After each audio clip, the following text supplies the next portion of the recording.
From Kern Government Television, welcome to this week's Kern County Board of Supervisors meeting. Originating from the Kern County Administrative Center, located at 1115 Truxtun Avenue in Bakersfield, California. Grounded in ideas, energy, and innovation, Kern County's vision is to be a driving force for the world's fifth largest economy, and our mission is to exceed expectations of the communities we serve, changing the way they feel about government, those who manage it, and the services it provides. Today's Board of Supervisors meeting will convene momentarily.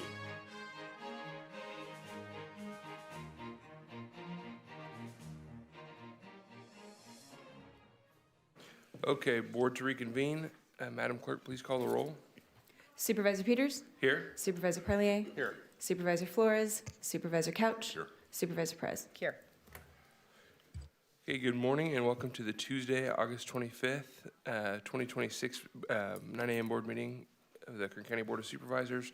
We're going to begin with a salute to the flag, and I would like to invite Mr. Lopez down. I know you sent me some information, but unfortunately it didn't make its way down here right now. So could you introduce the gentleman that's here to? Yes, thank you. Happy to.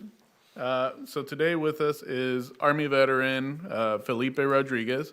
He served in the Army and right around the same time as me. We were just talking about that we might have brushed paths dangerously while we were overseas.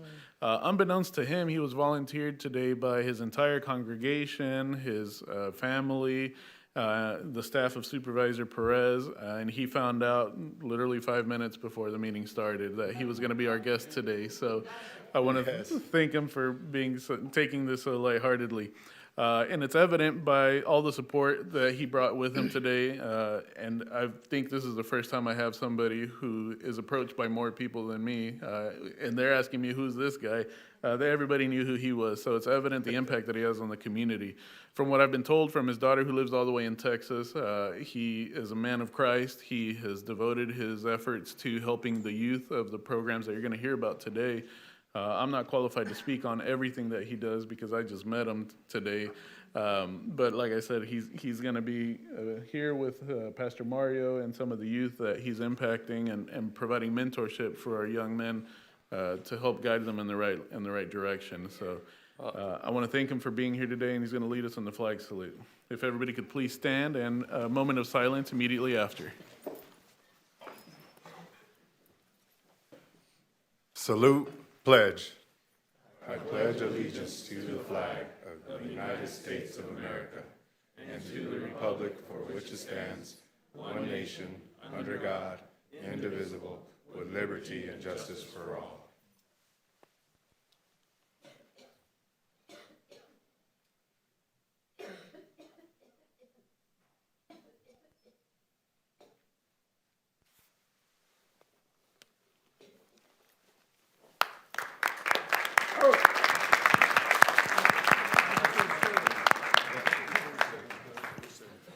Thank you very much for being here today, Mr. Rodriguez, and thank you for your service, and thank you as well, Jose, for coming up and sharing some information as well. Next up, I would like to invite out Animal Services Director Nick Colin to introduce our Pet of the Week.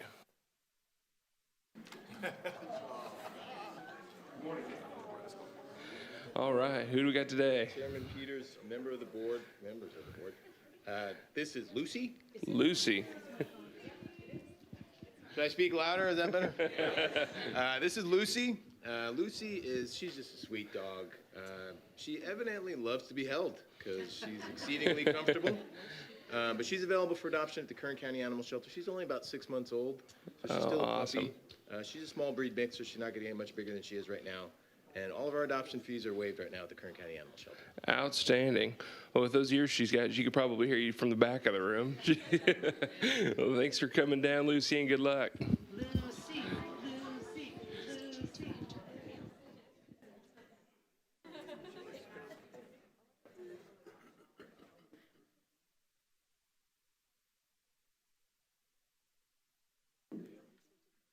Excuse me, before we move on and consider any of the items on the agenda, I would like to make an announcement that we have an interpreter that will be providing translation of these proceedings. For anyone in the board chamber desiring to hear the meeting in Spanish, Mr. Fernando Lopez, would you please come down to the podium and share this information with our Spanish-speaking audience?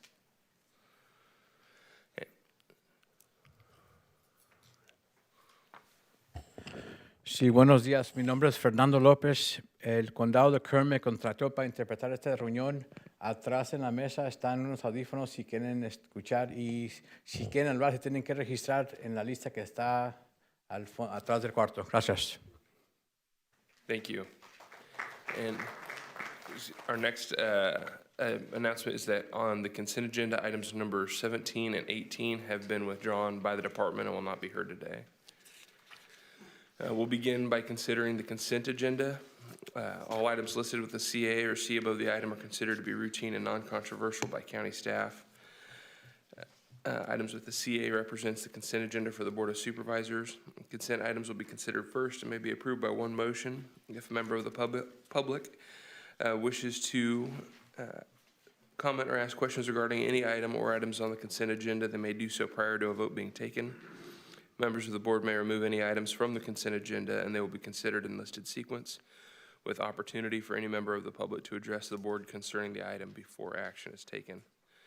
Now, members of the public may also comment on closed session items at this time. The consent agenda for the Board of Supervisors includes items 5 through 7 on page 2, 8 through 14 on page 3, 15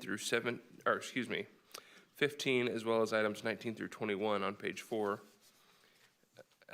22 through 27 as well as item 29 on page 5, items 30 through 33 on page 6, and that is it for our consent agenda. Madam Clerk, have any members of the public registered to speak on the consent agenda? We have no speakers. Okay, is there anyone present that's wanting to speak?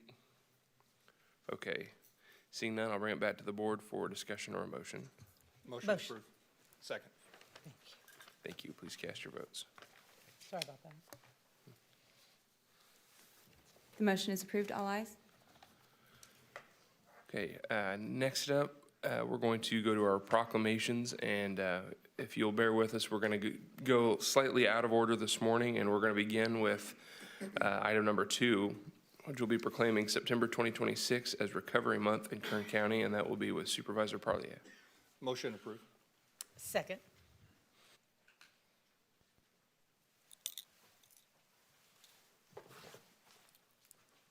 The motion is approved. All ayes.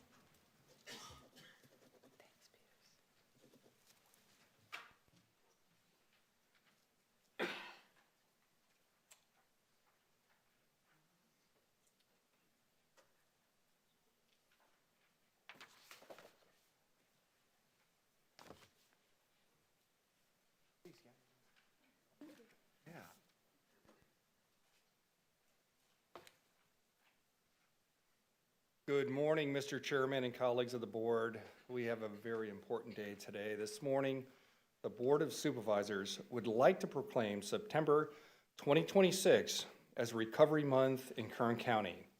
It is unfortunate that our beloved residents here in Kern and around our nation need these critical services. But we are thankful that treatment, services, and resources are indeed available to help them in their critical time of need. Recovery Month is a nationally recognized effort that helps to focus and educate the public on recovery and celebrate those in recovery, as well as those that support people in recovery.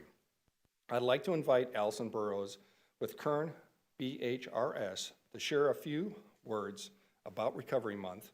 But before I do that, I'd like to add that the Kern BHRS department has been absolute rock stars addressing the many challenges of their department that have come at the direction of the state of California over the last 2 years. Really, with no roadmap on how to accomplish this and all that is required, they continue to serve as an example to other California departments, and they do this so well, while providing expansive access to treatment and recovery services to our neighbors. Thank you so much for your team's efforts, Allison. I'd like to present the certificate to you. This proclamation, signed by our Honorable Chair, in recognition of all the service that you do for our community. please share a few words.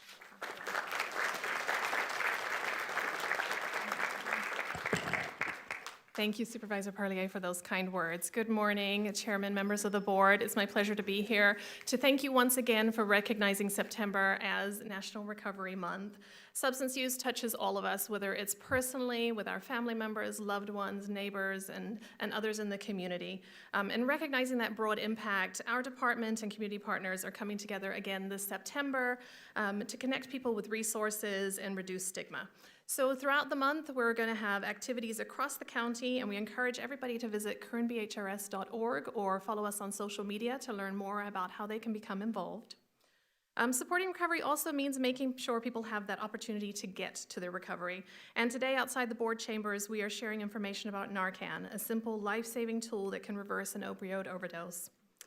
And when someone is ready to take that next step, it's important that treatment and supports are there for them. Here in Kern County, we are fortunate to have an extensive network of substance use treatment providers serving thousands of individuals each year. And behind those services are real people with personal journeys of recovery. And today I have the privilege of introducing to you somebody who knows firsthand what that journey looks like.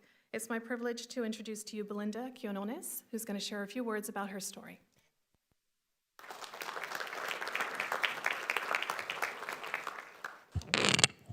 Thank you.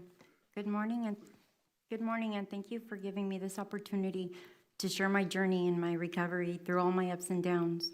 My name is Belinda, and I would like to start off by telling you that drugs and mental disorders do not discriminate.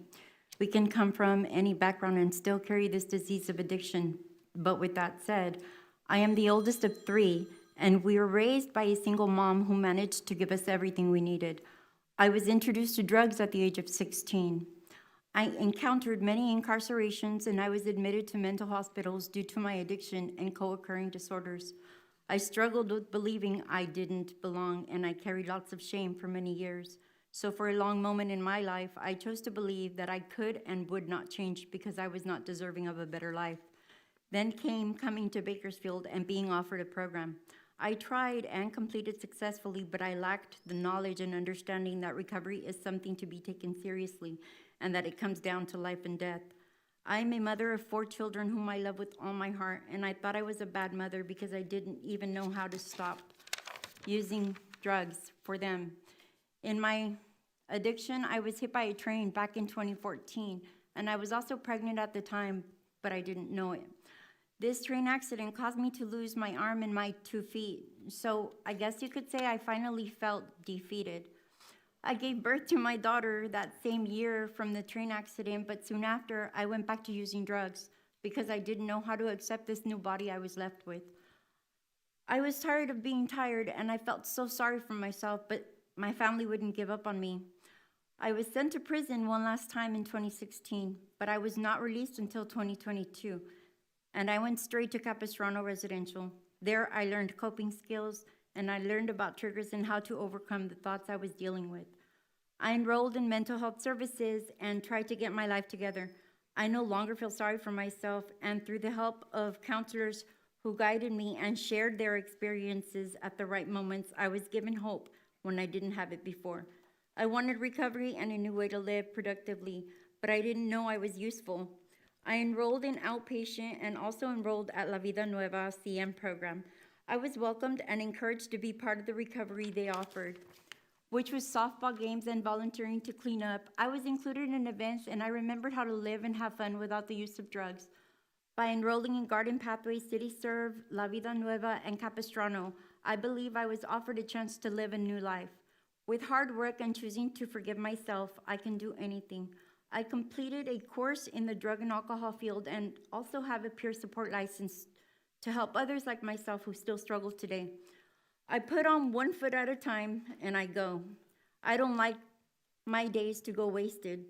I enjoy every day that I'm alive today sober. I have struggles today, but who doesn't?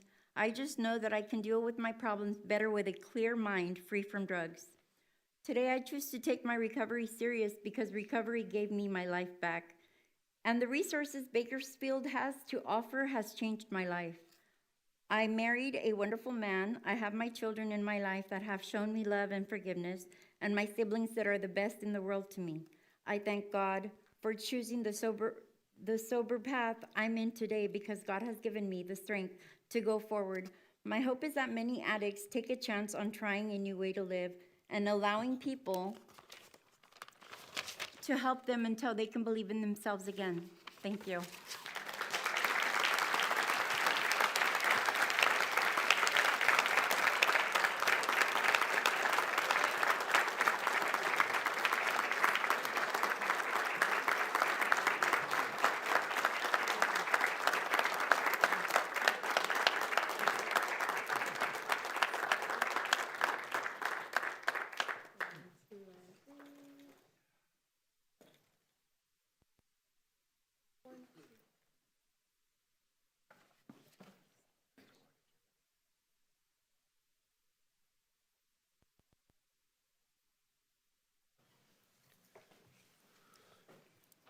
Thank you.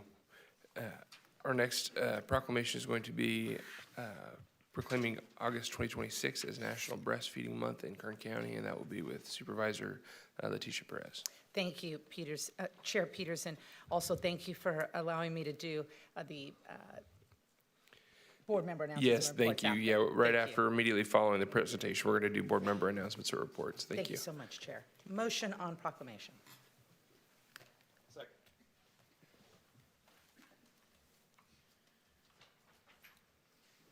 The motion is approved. All ayes.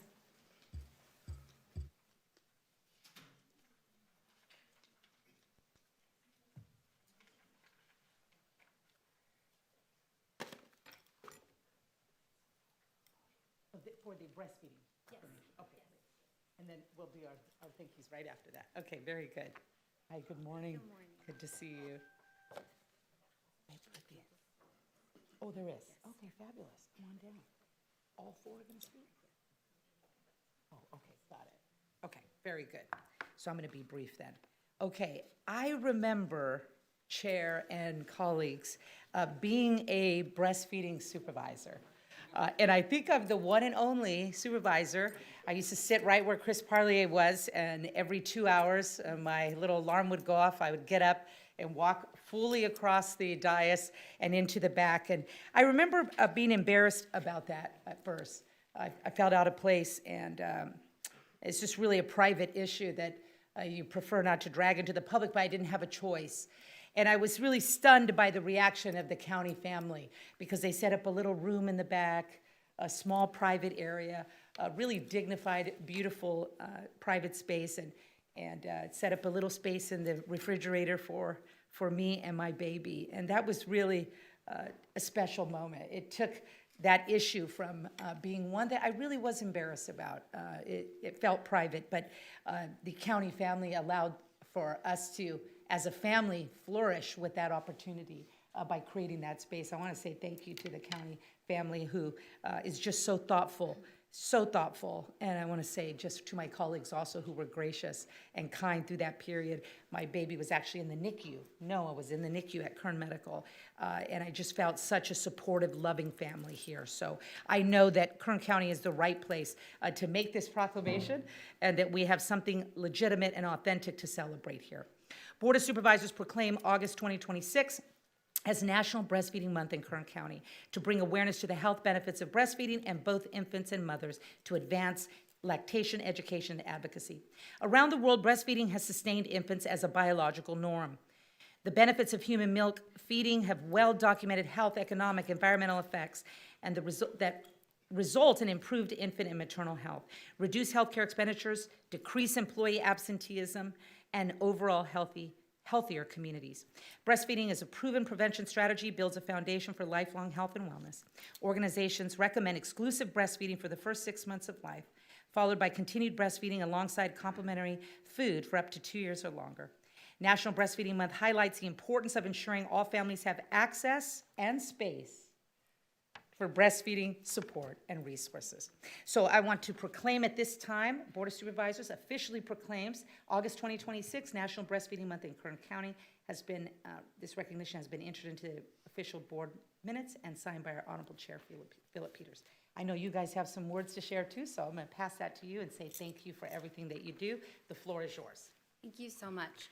Good morning, Chairman Peters, supervisors, and county staff. My name is Marissa Reynoso, and I'm the WIC Program Administrator with CAPK. Thank you for recognizing National Breastfeeding Month. National Breastfeeding Month reminds us of the important role breastfeeding plays in supporting the health and well-being of both mothers and babies. Breastfeeding is a collaborative effort that requires support from families, healthcare providers, employers, and community organizations working together to help mothers achieve their breastfeeding goals. Today, I am honored to stand alongside our partners from Clinica Sierra Vista, Baby Cafe, and the Kern County Breastfeeding Coalition as we work together to support, empower, and advocate for breastfeeding families throughout Kern County. Thank you for your recognition and continued support. I would now like to invite Riva to share a few remarks. Thank you, Marissa. My name is Riva. I'm the IBCLC and the co-chair for the Kern County Breastfeeding Coalition. Our coalition brings community partners together to provide breastfeeding education, lactation support, resources, outreach, and advocacy. Through compassionate support and collaboration, we empower parents to reach their breastfeeding goals while promoting the message that breastfeeding is natural and important. This year's message for 2026 World Breastfeeding Month is Rise, Strengthen What Works. Together, we're strengthening families, educating and creating healthier outcomes for all of Kern County. And I'd like to pass the mic to Monica De Los Santos. Good morning. My name is Monica De Los Santos. I'm the breastfeeding coordinator with Clinica Sierra Vista. Breastfeeding is one of the first and most powerful gifts a parent can give their child. In Kern County, breastfeeding support helps families build a healthier future by improving outcomes for babies and parents alike. When we promote, protect, and support breastfeeding, we strengthen not only individual families, but our entire community. Together, we are investing in the health, well-being, and success of future generations. Thank you. I'd like to pass the mic to Mary. Good morning to everybody. My name is Mary Stanley. I thank Supervisor Perez for making such a great case for the benefits of breastfeeding to both mothers and babies. I represent Baby Cafe. We are a 501c nonprofit organization that offers free breastfeeding support, cost-free breastfeeding support to everybody in Kern County. And we would like that to be able to continue. The only thing that I can add to what everybody else has said is that we need to recognize this as a public health issue. It's extremely important for the community health that more babies are breastfed and breastfeed longer. That benefits the entire community and improves the health of all of us. And so I would thank you in advance for recognizing Breastfeeding Month as August 2026 and for allowing us to speak on behalf. Thank you. Yeah.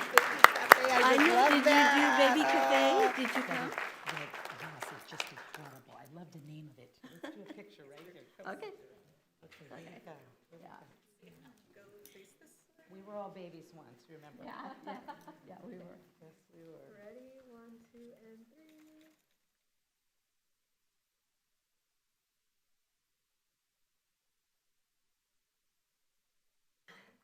Oh, paparazzi. Yeah. 1, 2, 3. Yeah, everybody loves babies, huh? Yeah. Okay, there you go. Thank you guys, nice job. Thank you. Great job, everybody. Nice job. Thank you.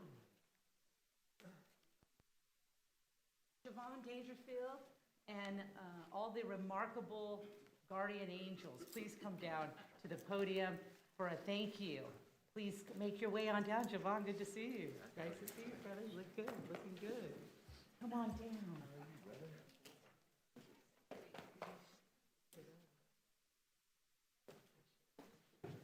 They're coming up. Okay. Come on over. Fill this space. Fill this space. Hello. Woo-hoo. Community, family in the house. Look at you, looking good. Come on in, come on in, come on in, please. Look at all these beautiful neighbors. Woo-hoo. Great Americans right here. USA. USA. I love it, I love it. I think it might be easier if everybody that's not a part of this group stands up. Okay, come on in, come on in.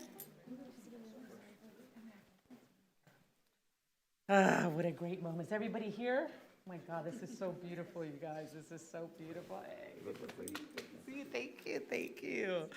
Good morning, colleagues and members of the public. I want to take a moment today to highlight the incredible, remarkable success of our recent back-to-school event and to thank the generous donors, sponsors, and volunteers that made this event possible. On Saturday, August 8th, we had the remarkable privilege to make a meaningful impact on the hardworking families living in the MLK area.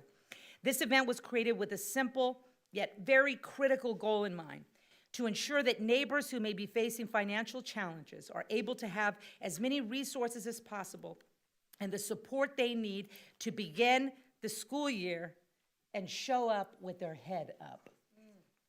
Thanks to the amazing City of Bakersfield staff, Haritza, Sarah, Yasmin or Jasmine? Am I saying that right? Yasmin or Jasmine from the city? Yasmin, for giving us the opportunity to host this wonderful free community event at the MLK Center. This back-to-school event was designed a little differently than your typical backpack event. We decided to specifically target older students, as they can have slightly different needs that could easily make or break their confidence or attitude for the school year.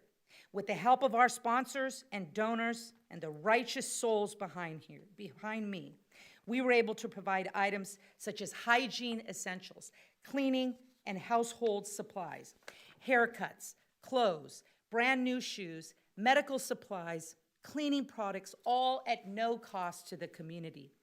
Of course, we could have not done any of this without the remarkable partnership of local leaders such as Jovan Dangerfield, Karina Wilson with the Department of Human Services, Tere Quintana, Giovanni Jimenez, Hernan Hernandez from Corazon Latinos.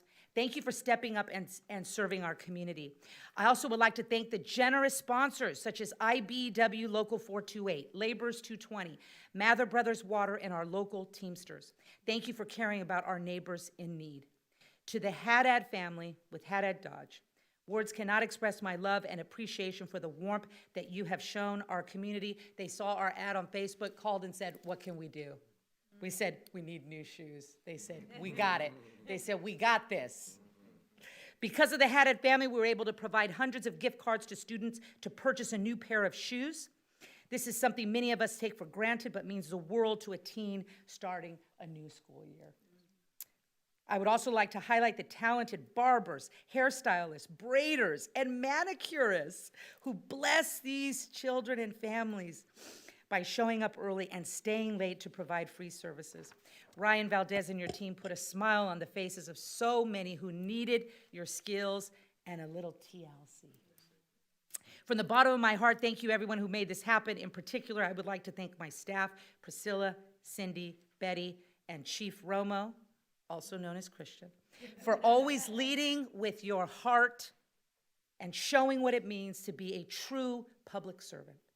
This is the best of us, my friends. It is. I wish you could have seen it. When we invest in our students, we invest in Kern County.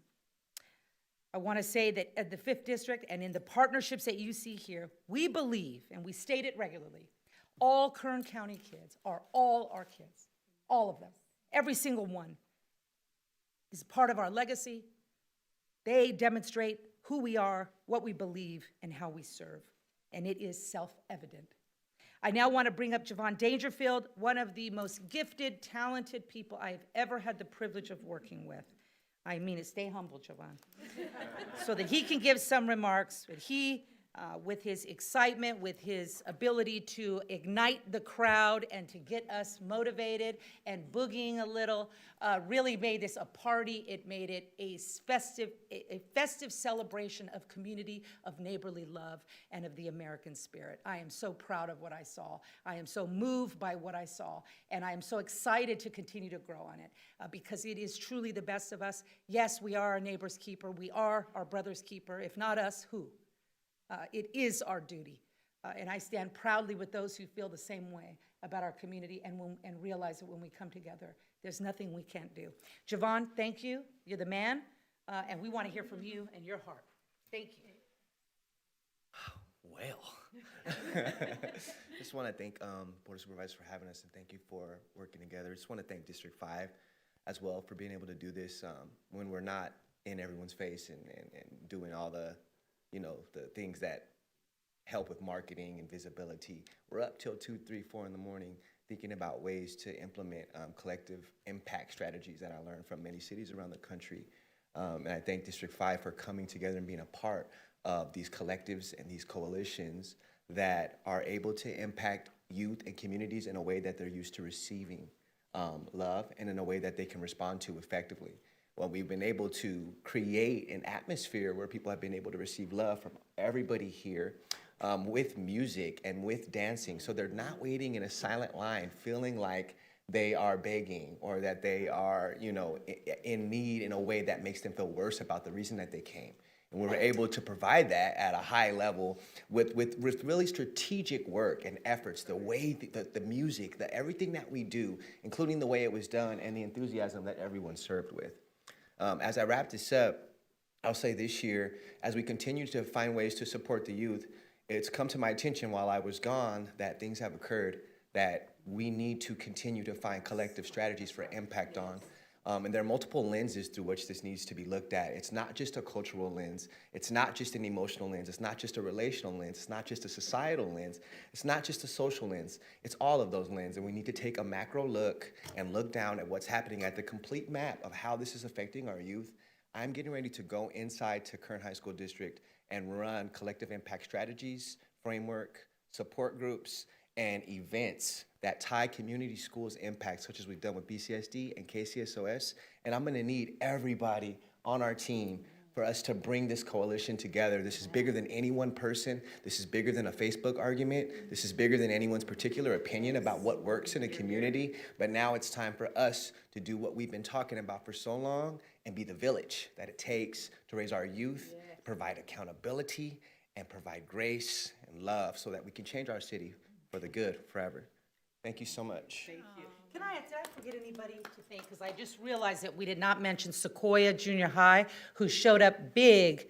It's on there. Oh, is Sequoia up there? It wasn't in my notes, but the principal of Sequoia, Miss Williams, showed up with Mr. Davis early in the morning with a truck full of goodies and some gently used clothing and just love on our community. Mercy House, thank you if I didn't mention that, with tons of shoes. You may have seen the picture online, but what we do together, we do in love, right? We do because we're constructed to love our neighbor. We are constructed to serve. We are constructed to give. We believe that. We know those are spiritual matters of this community. We know they unite us and they help us against our divisions and against the darkness, right, of what is out there. We're offering something different. I want to say thank you for everything that you did, to see these little girls getting their nails done, to see the braids getting retwisted so they look fly on the first day of school. Okay, that is just so beautiful. Yes. That's love, and that's how we unite together, regardless of where we come from or what corner of this county. Right? This is a place where politics has no place. We're above that.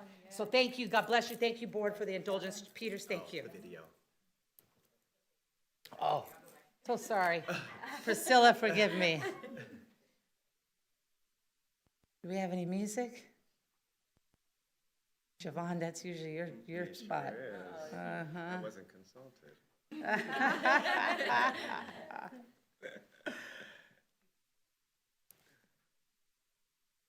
Beautiful. Thank you.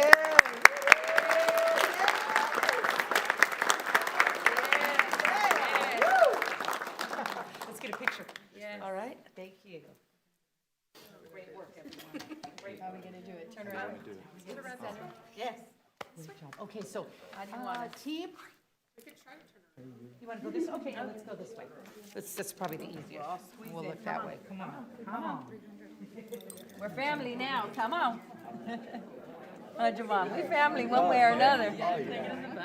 Yes, come on, come on. You want to swap me? Yes, yes. He said, I got to come here. Come on, babe.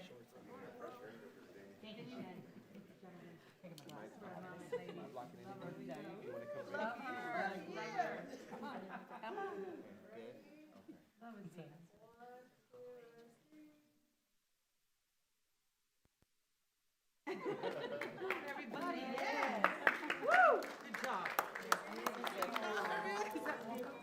sorry if I forgot anybody, forgive me. Oh, Ryan, I didn't even know you were here. God bless you, thank you.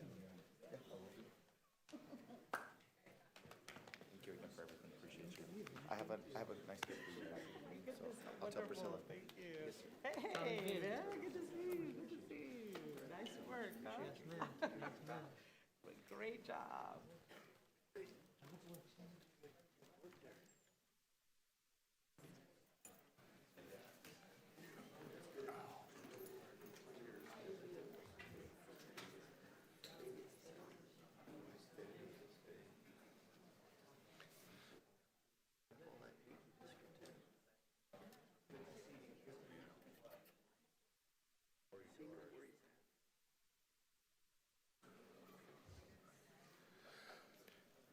Okay, next under board member announcements or reports, I would like to invite down Kern County Sheriff Donnie Youngblood.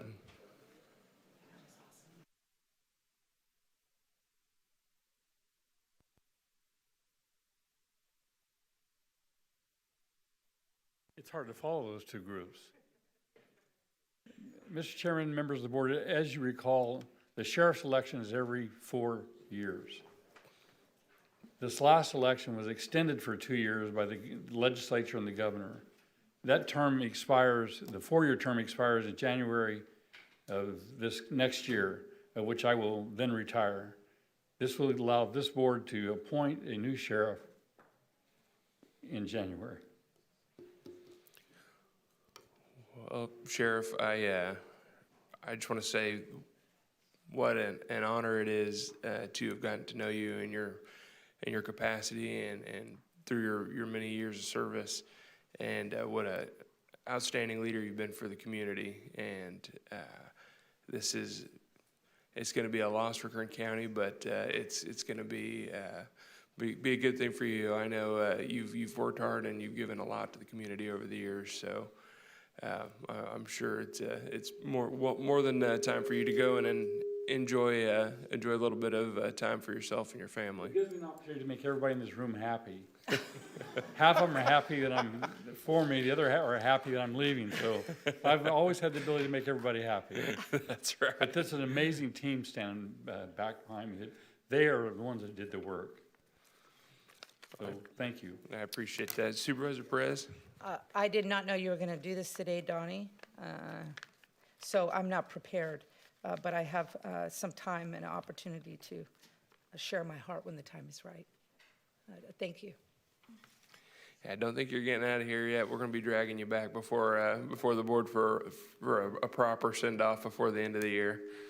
I was trying to avoid that. Supervisor Couch? So, I would like to take some time to be able to do that as well, but you told me something yesterday that I think I probably should have known it, but I didn't know it. You served, and I just want the people to know this, you served 30 years in the Sheriff's Department, correct? And then came back, and you will have served 20 years as the sheriff. Is that right? That's correct. That's 50 years in law enforcement for Kern County. That just means I'm old.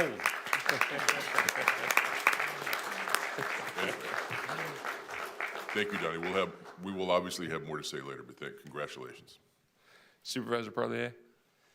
Well, Donnie, I too had an opportunity to spend some time with you yesterday.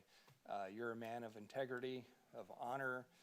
Not only you're a sheriff of this county, but you really transcend that position too, and you are a pillar, a cornerstone of this community. I am honored to have known you. I wish you well, and like the others, we'll have more words to say at your official retirement. But anyway, it's been an honor, sir. I'm going to miss the election information that we get every week. I may come just for that. Thank you, Sheriff. Are there any other announcements or reports from the board before we move to public presentations? Okay, seeing none, we'll move now to public presentations. This portion of the meeting is reserved for persons to address the board on any matter that is not on this agenda, but under the jurisdiction of the board. Board members may respond briefly to statements made or questions posed. They may ask questions for clarification, make referral to staff for factual information, or request staff report back to the board at a later meeting. The board also may take action to direct staff to place matters of business on a future agenda. Madam Clerk, do we have anybody registered to speak? First speaker is Charles Shin. Thank you. I have somebody's pen here. Good morning, Mr. Chairman. Good morning to the board members. God bless America. I'm Charles Shin. I'm going to do a little update on mail ballot for federal elections. Yesterday, the Supreme Court did authorize the continuation of the executive order. So on March 31, 2026, Presidential Executive Order 14399, ensuring citizenship verification, integrity, and in federal elections. The executive order discusses the importance of additional measures concerning the use of mail, which we're paying for, to vote in federal elections in order to facilitate enforcement of federal law, reduce the risk of fraud, and help protect the integrity of federal elections. I would also like to say, I hope that Kern County, moving forward in looking at what the city is doing, would embrace a sanctuary mentality for citizens in Kern County. The County of Kern should be a sanctuary for citizens, for rule of law, and an update to our folks that are looking at election integrity. We just found out yesterday the Secretary of State has once again usurped more authority from local control here in Kern County. Our ROV can no longer remove people that they have identified as wanting self-removal, mentally incompetent, felons in prison, decedents, which we just found another one last night and turned that over to the Elections Department for removal, and also those that move out of county. So now our ROV is only going to collect names and send them to Sacramento, hopefully that, someday they'll be removed. Thank you. Thank you, Mr. Shin. Who's our next speaker? Next speaker, Dennis McLean. Thank you.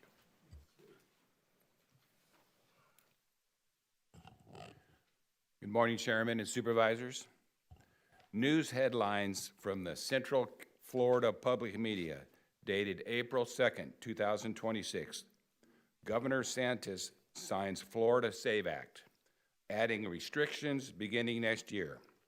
Republican Governor Ron Santos on Wednesday afternoon signed into law in the Florida SAVE Act, which will add new restrictions for voter registration starting next year. Among the changes in Florida's SAVE Act are the following. 1, new replacement and renewed driver's licenses or state ID cards must include the owner's legal status. Florida's Constitution allows only U.S. citizens to vote in state elections. Number 2, several forms of ID that have been previously accepted for voting and registration will no longer be sufficient to vote. Number 3, people registering to vote to provide specific proof of citizenship if not automatically verified by the state. What a shame for the Californians who have an insane governor and legislation that can provide us the same opportunity. Instead, the governor silences the public input by limiting our time to speak and local government meetings. Thank you. Thank you. Next speaker, Wesley Crawford.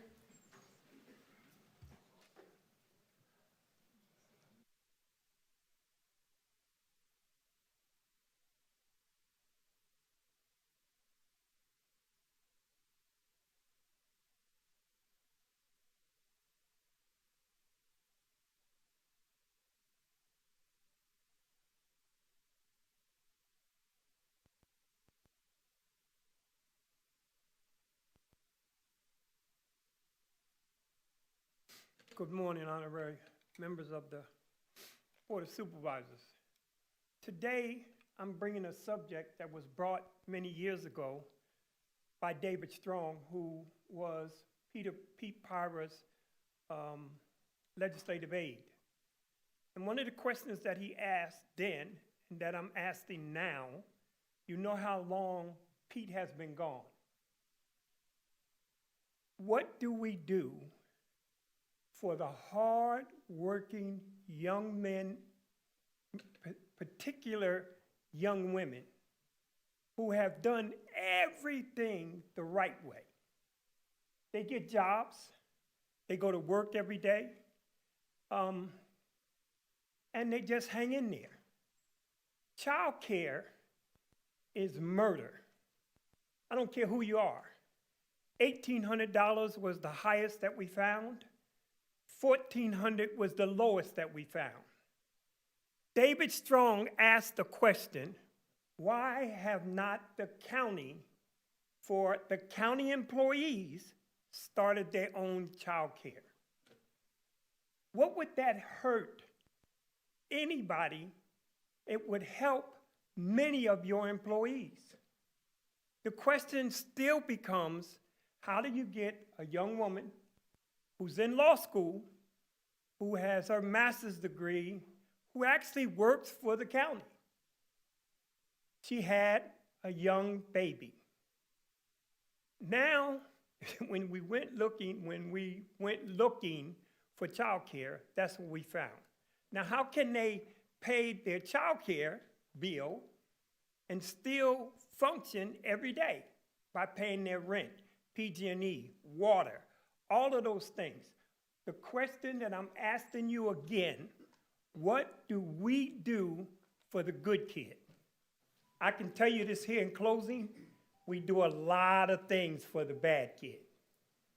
We apply money for those bad kids.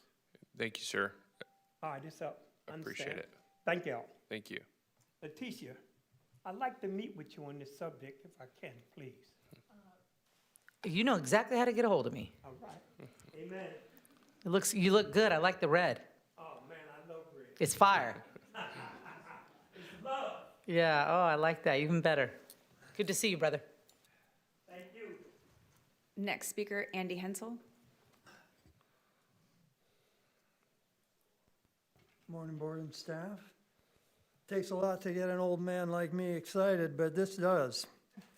The state high court is now considering whether Riverside County Sheriff Chad Bianco had the authority under a judicially approved warrant to seize 650,000 local ballots cast in California's statewide vote on the Proposition 50 redistricting measure.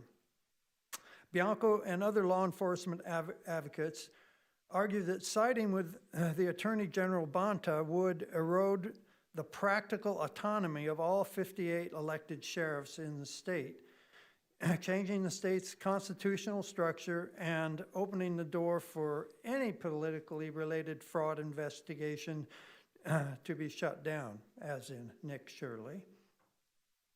Enter the Riverside Election Integrity Team. Da-da-da-da.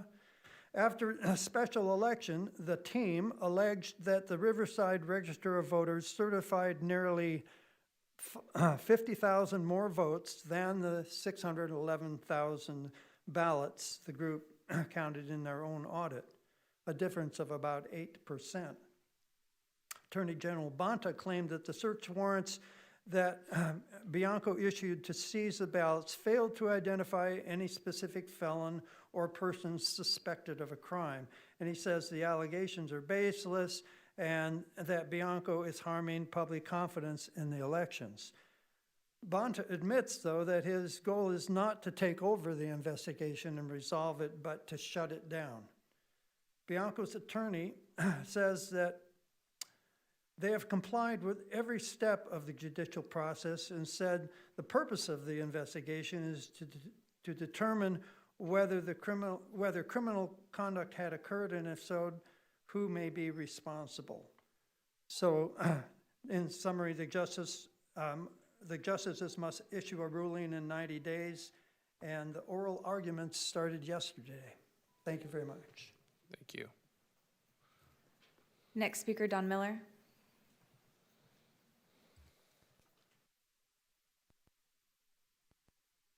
Morning, board and staff. On March 31st, 2026, duly elected President Donald Trump signed Executive Order 14399 titled Ensuring Citizenship Verification and Integrity in Federal Elections.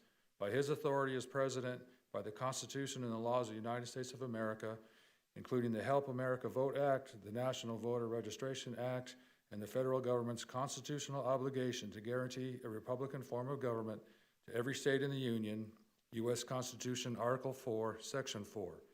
A quote from Section 1 describes purpose and policy. The right to vote in federal elections is reserved exclusively for citizens of the United States under the Constitution and federal law. Federal statutes explicitly prohibit non-citizens from registering to vote or voting in federal elections and impose criminal penalties for violations. Further, in Section 2, Item B, it states, for purposes of this order, an individual is eligible to vote in a federal election if the individual is a citizen of the United States, 18 years of age or older by the date of the upcoming election, and otherwise qualified under the laws of his or her state. The Attorney General shall prioritize the investigation and, as appropriate, the prosecution of state and local officials or any others involved in the administration of federal elections who issue federal ballots to individuals not eligible to vote in a federal election.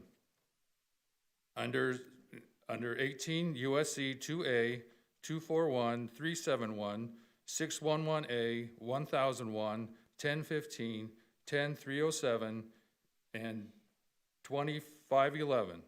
Similarly, the Attorney General shall prioritize the investigation and, as appropriate, the prosecution of individuals and public or private entities engaged in or aiding and abetting the printing, production, shipment, or distribution of ballots to individuals who are not eligible to vote in a federal election.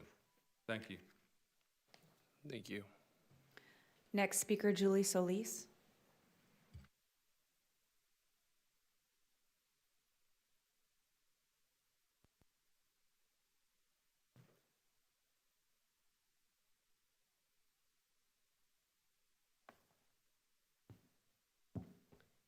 We can't keep arresting our way out of this. Your policies and your leadership are the issue here. Friday night, during the opening football game at Independence High School, a shooting took place. Levi Brown lost his life, and 6 people were arrested, reportedly in connection with gangs. Yes, people who commit violent crimes must be held accountable, but we cannot arrest our way out of this problem. If we want safer communities, we have to build stronger communities. For decades, working families have been squeezed in every direction. Good-paying jobs have disappeared. Wages have stagnated. Housing has become unaffordable, and raising a family has become harder. Too many families now are using multiple jobs just to survive. Parents are exhausted. Childcare is expensive. Rent takes more than half a paycheck.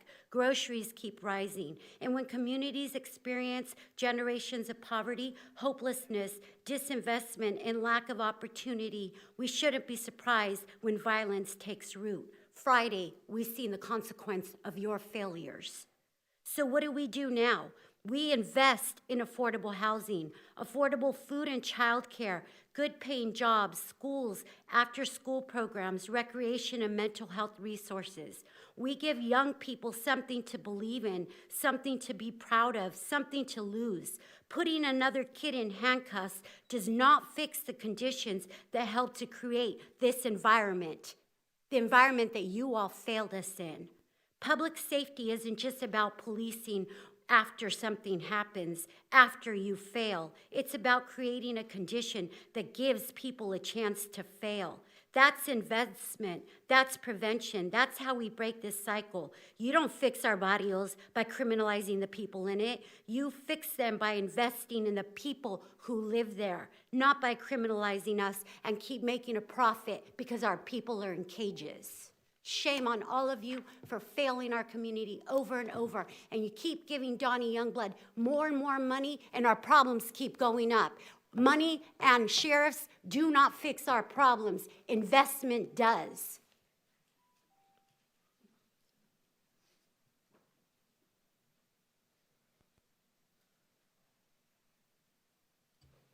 We have one remote speaker, David Abbasi.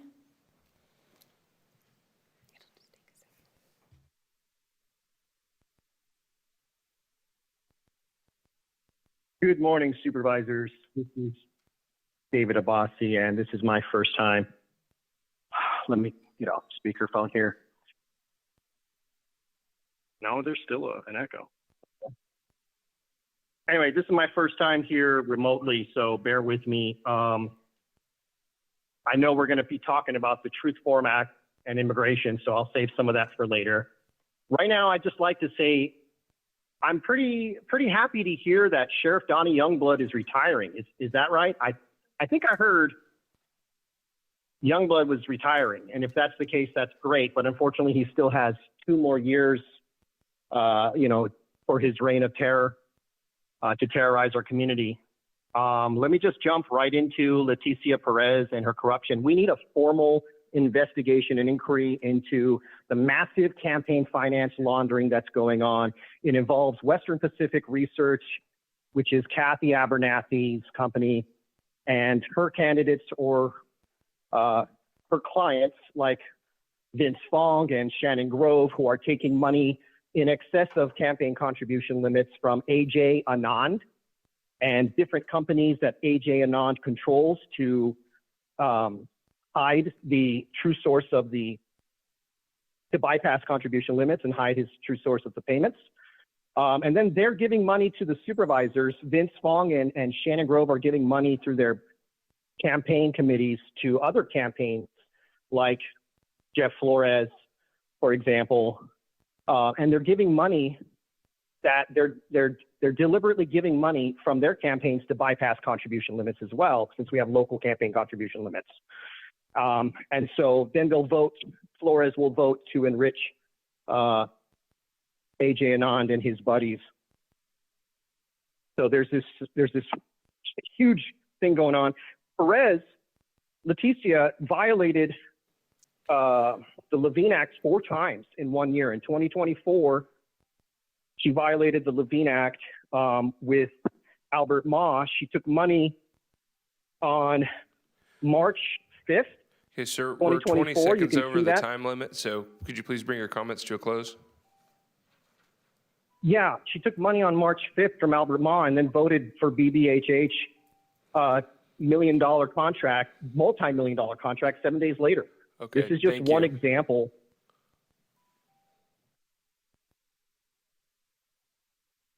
Do we have any other speakers? That was the last speaker. Okay, thank you. Okay, with that, we'll move on to our first. I'm sorry. Oh, no, I called for them after your. Yeah, thank you. Appreciate it. Item number 16 under County Council, and that's the Truth Act Community Forum. And for that, I will turn it over to our County Council, Kendra Graham. Good morning, Chairman Peters, members of the board. This item is being brought before your board this morning so a community forum may occur. Specifically, the California Transparent Review of Unjust Transfers and Holds Act, also known as the Truth Act, and contained in the California Government Code, mandates that the governing body of any county in which a local enforcement agency has provided immigration and customs enforcement access to an individual during the last year conduct at least one community forum during the following year. Your board is such a governing body. Government Code Section 7283.1 Subdivision D states that the purpose of the forum is to provide information to the public about ICE's access to individuals and to receive and consider public comment. Your board's meeting today is the place and time selected for the community forum to provide information about the year 2025 to the public and to receive and consider public comment.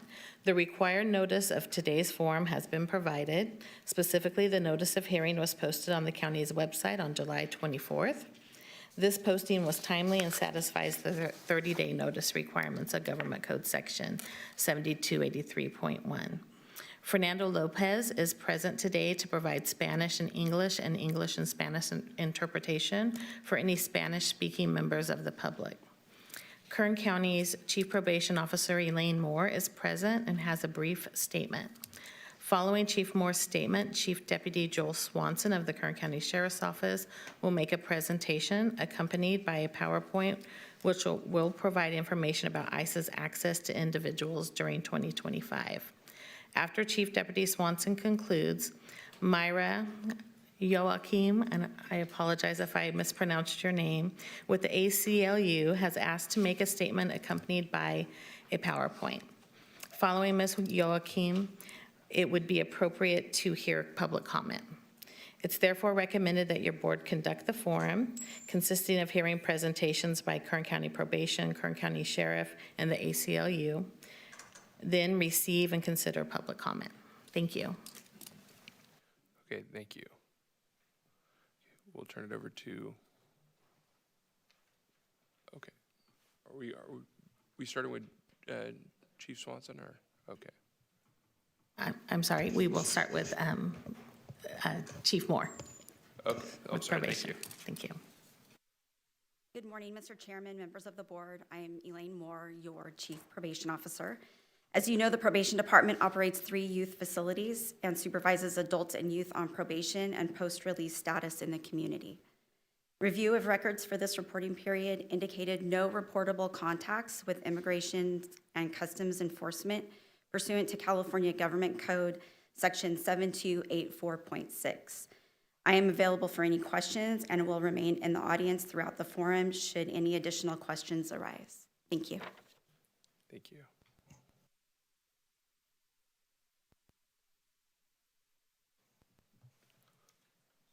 Okay, we'll turn it over to Chief Swanson. Thank you.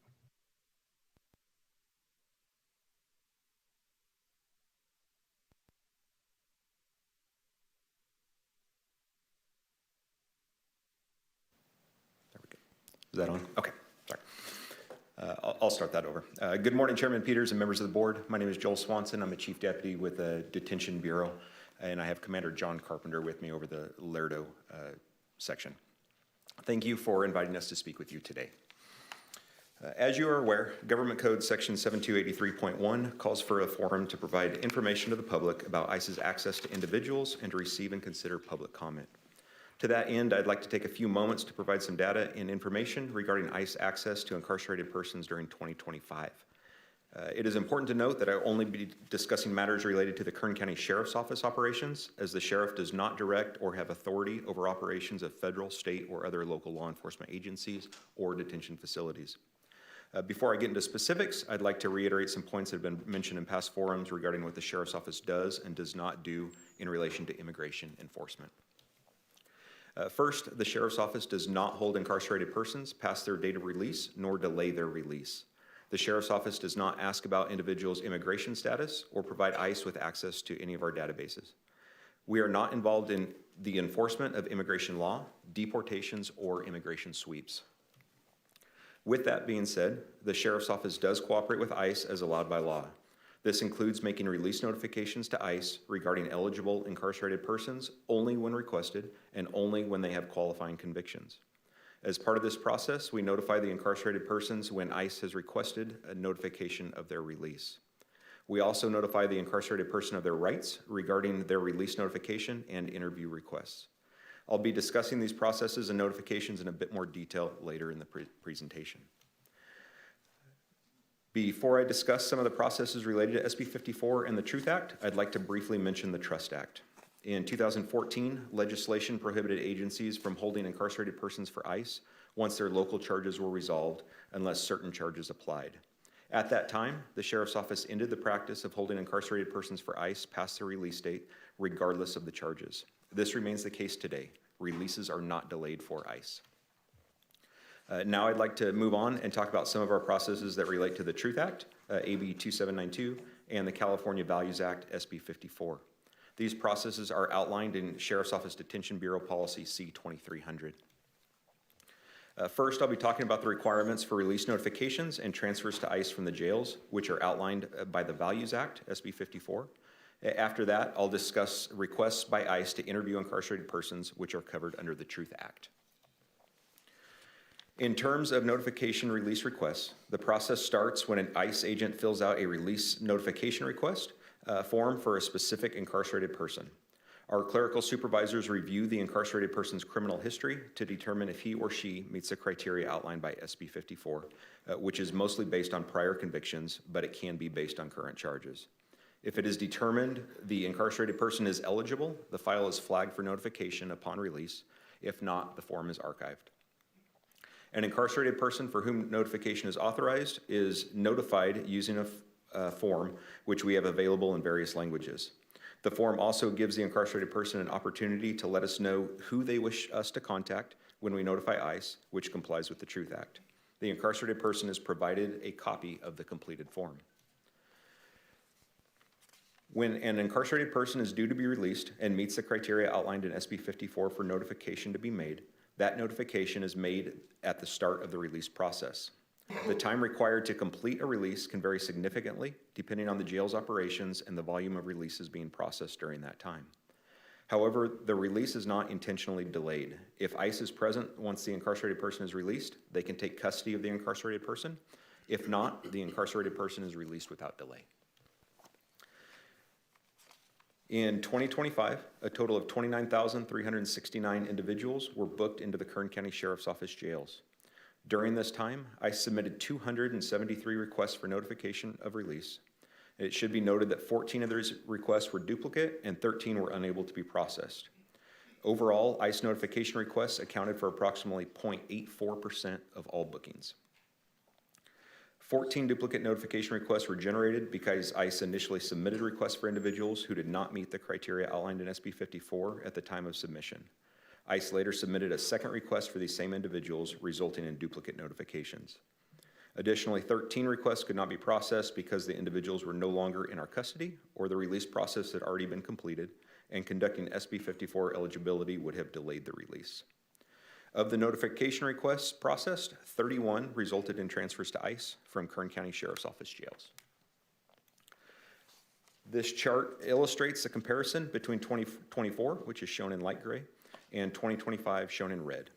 As shown, the number of notification requests and transfers increased significantly in 2025. This second chart offers an alternative perspective on the same data. In 2024, on the left, approximately 10.5% of incarcerated persons for whom an ICE notification was requested were transferred to ICE. In 2025, on the right, approximately 11.3% were transferred. This shows that while the number of notification requests increased substantially in 2025, the transfer rate itself only rose slightly. This chart shows the percentage of individuals booked into the Kern County Sheriff's Office jails who were transferred to ICE. In 2024 on the left, less than 0.007% of incarcerated individuals were transferred. In 25 on the right, less than approximately 0.10% were transferred to ICE.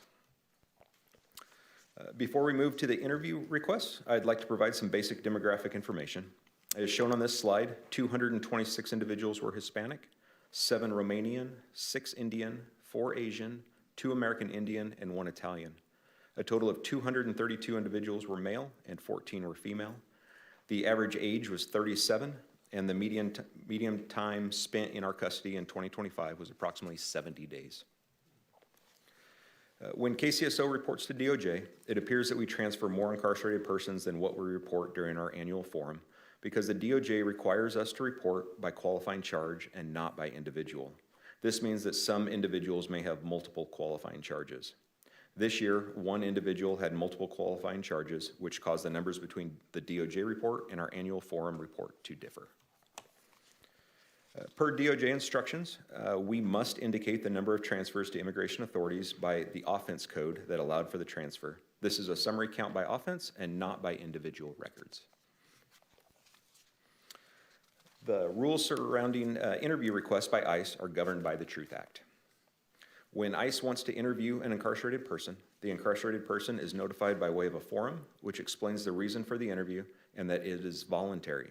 This form is available in various languages. The form gives the incarcerated person 3 choices: to decline to be interviewed, to agree to be interviewed with their attorney present, or to agree to be interviewed without an attorney. Regardless of their choice, the incarcerated person signs the form and is given a copy. The original form remains on file. If the incarcerated person refuses to sign, that is taken as a refusal to be interviewed. Our data indicates that ICE submitted 142 requests to interview incarcerated persons in 2025. Of the 142 interview requests KCSO received in 25, 113 individuals declined to be interviewed by ICE. 17 individuals agreed to be interviewed with their attorney present, and 9 agreed to be interviewed without their attorney present. Additionally, 3 requests could not be completed. The following slides explain convictions and provides examples of those charges. Incarcerated persons convicted of a serious felony or who have been convicted of a felony that was punishable by prison must have been within 15 years and within the last 5 years for a misdemeanor conviction. Also, those who must register as a sex offender qualify. These are a few of the convictions that qualify under Government Code 7282.5, and they include assault with a deadly weapon, murder, and other charges.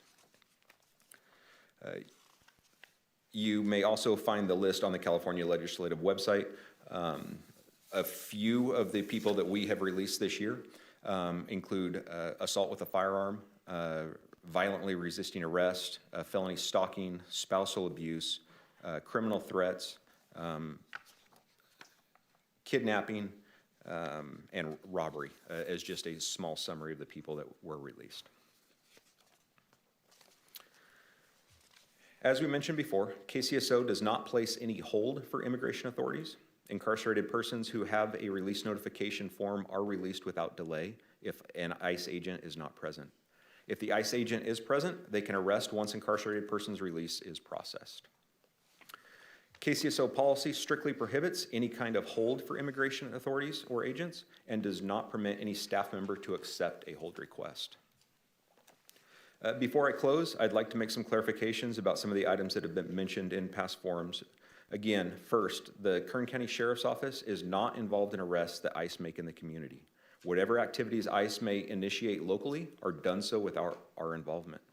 Secondly, ICE does not have access to any Kern County Sheriff's Office databases, and we do not provide them offices within the jail. The Sheriff's Office only operates facilities within the Lerdo Jail Complex and a small jail at the Mojave Substation. The County of Kern and the Kern County Sheriff's Office have no affiliation with privately run custody facilities, such as the Mesa Verde ICE Processing Center or the Immigration Facility in Cal City. I would like to extend our thanks to the ACLU for their cooperation with Kern County Sheriff's Office staff to discuss these matters. Their past collaboration has proven helpful in refining the Kern County Sheriff's Office procedures. The Sheriff's Office continues to review its operations and policies related to the Truth Act and SB 54 to ensure any involvement with federal immigration authorities is carried out within the relevant law. With that said, I would like to thank the board for inviting us to speak on this matter, and this concludes my presentation. Thank you. Thank you. Are there any questions or comments from the board before we move along? Okay, not seeing any.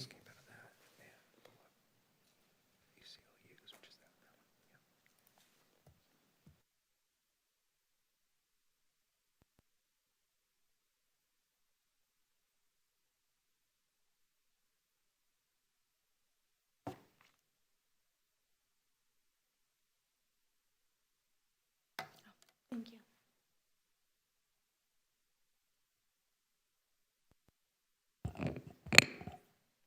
Good morning, members of the board. My name is Myra Huachin, and I'm a senior staff attorney with the ACLU of Southern California. Thank you again for allowing us to present on this important forum on the Kern County Sheriff's Office collaboration with immigration enforcement over the past year.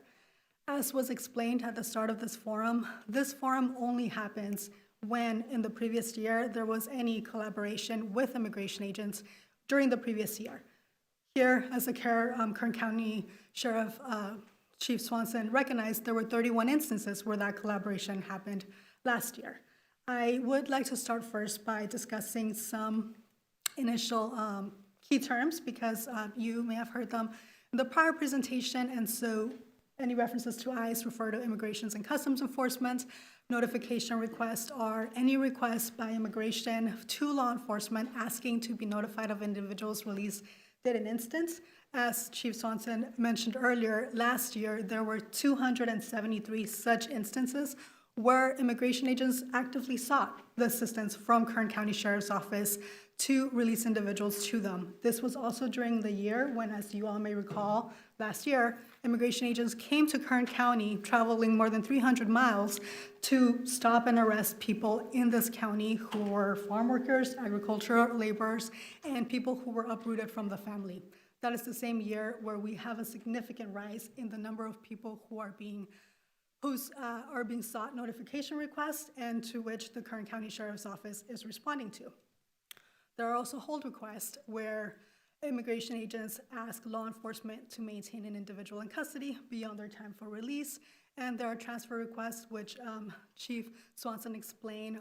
There were 31 transfers that were made to immigration agents last year.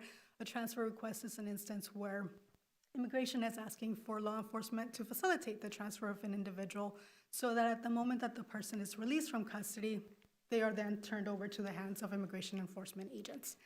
And then there's detainer requests, which include both hold and notification requests, which aren't necessarily as applicable over the past year.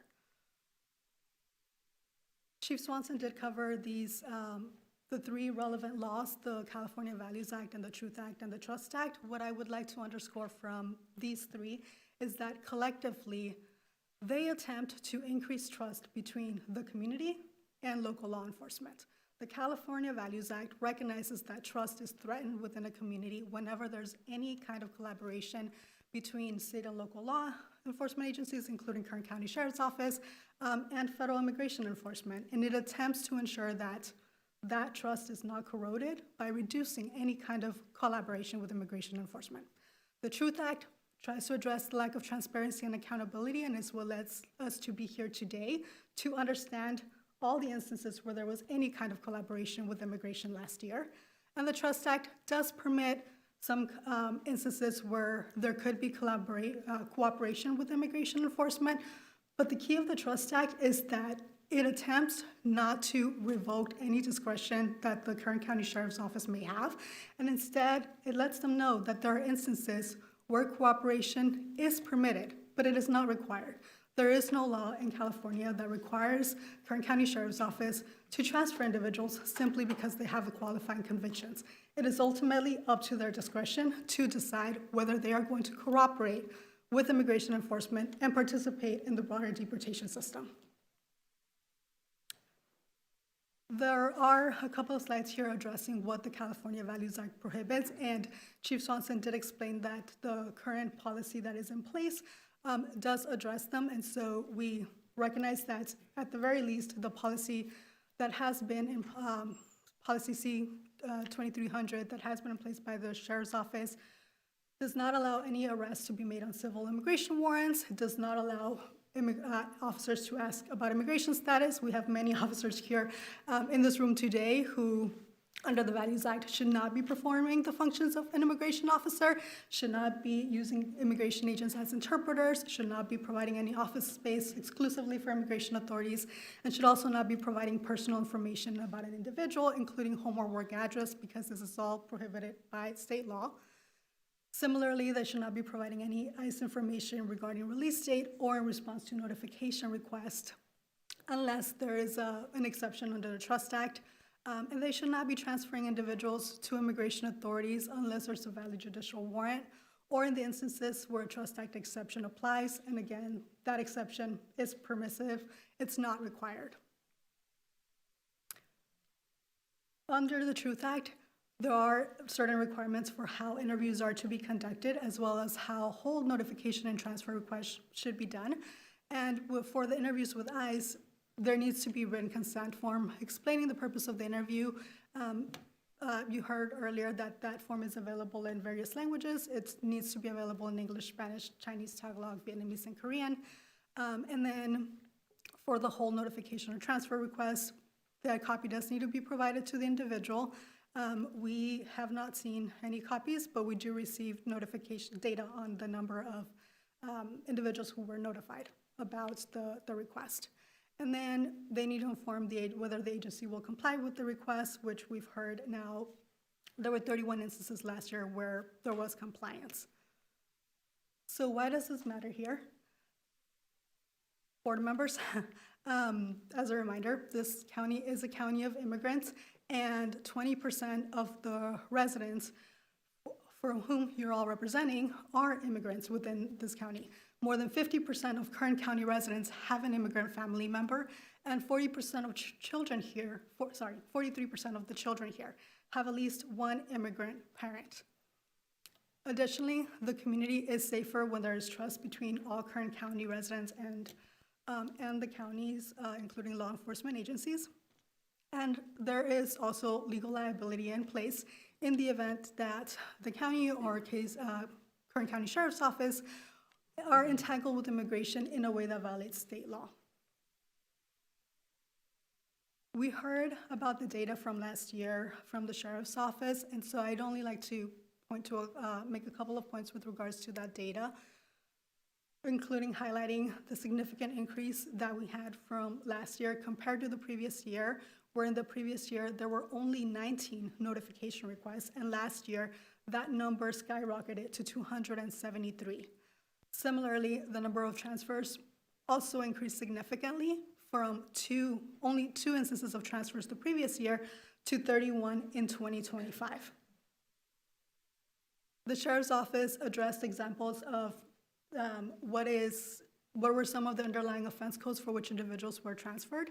There are a large number of these that when one looks underlying conviction, some of these are wobbler crimes, which can be either classified as misdemeanors or felonies, but even the underlying offense itself does not appear on its own, on its face, to be a serious crime for which they were convicted. And in any event, all of these individuals are individuals who have already served their time, who have gone through the criminal justice system, and if you believe at all in the criminal justice system, then justice has already been served. You heard reports that the average person for whom I solicited notification requests is an average 37-year-old. That's my age. It's people like me who immigration agents are contacting, asking to uproot them from the community. You also heard that for most individuals, the average amount of time spent in jail for people who received notification requests were 70 days. That is not enough time for people to be convicted. Immigration agents are looking for people to take without having those individuals given a time to have their cases heard. And so I ask you, the board, Kern County Sheriff's Office, to not only establish a practice where you're not issuing release notifications to immigration agents, but at the very least to exercise your discretion so that you're not collaborating with immigration categorically simply because there's a qualifying conviction. The law gives you discretion to decide when you're going to collaborate. This is an instance where there shouldn't be any collaboration because this county should not be contributing to the current deportation scheme that's in place, and we shouldn't be sending Kern County residents to facilities with deplorable conditions. Most of those facilities are, at least 3 of those facilities are in this county, and as you may all be aware, most of them are facing lawsuits because of their inhumane treatment and conditions. That is all. I'm happy to take any questions. Okay, thank you. Any questions or comments from the board? Okay, not seeing any. Thank you. Thank you.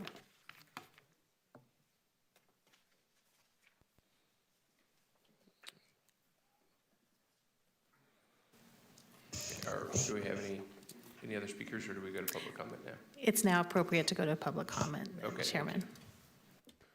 First speaker, Charles Shin.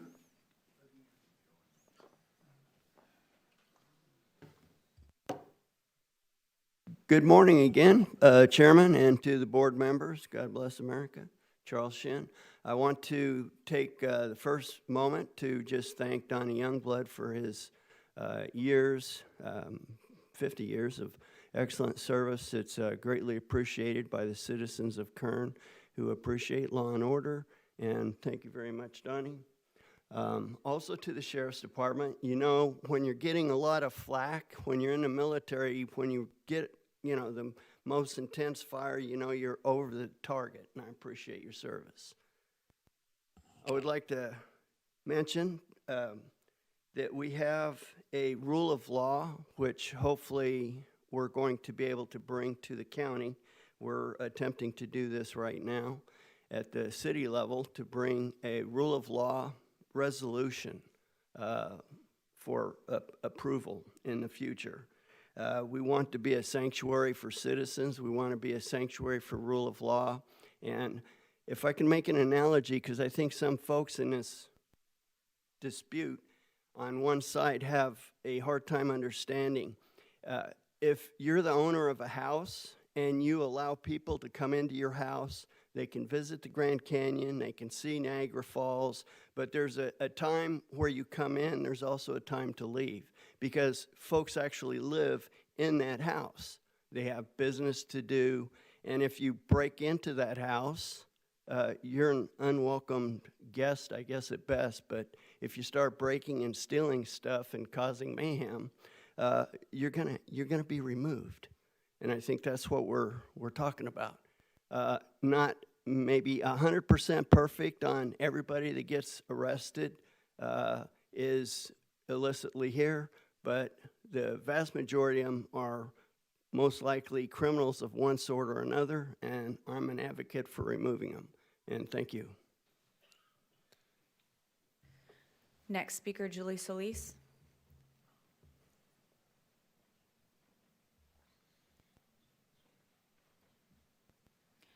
Next speaker, Alejandra Garcia.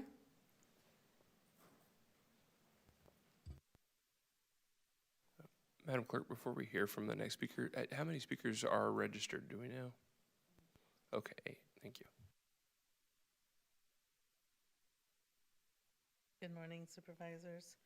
My name is Alejandra. I'm with Building Healthy Communities, Kern. Our organization works in conjunction with other local community organizations to advocate for a healthier Kern for all. We're here to remind our local leaders of the challenges we see in our communities.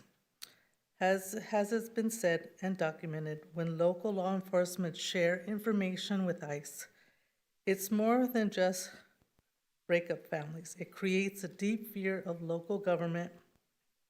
We see families who are afraid to report crimes, afraid to go to the hospitals, afraid to enroll their kids in basic programs.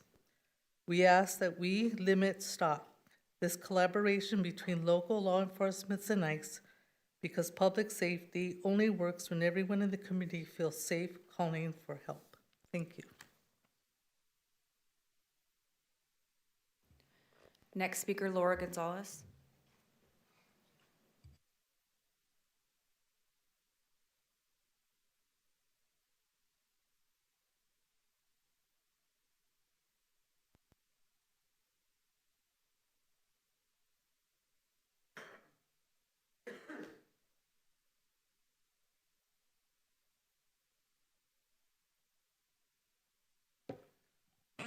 Buenos días, miembros de la mesa directiva.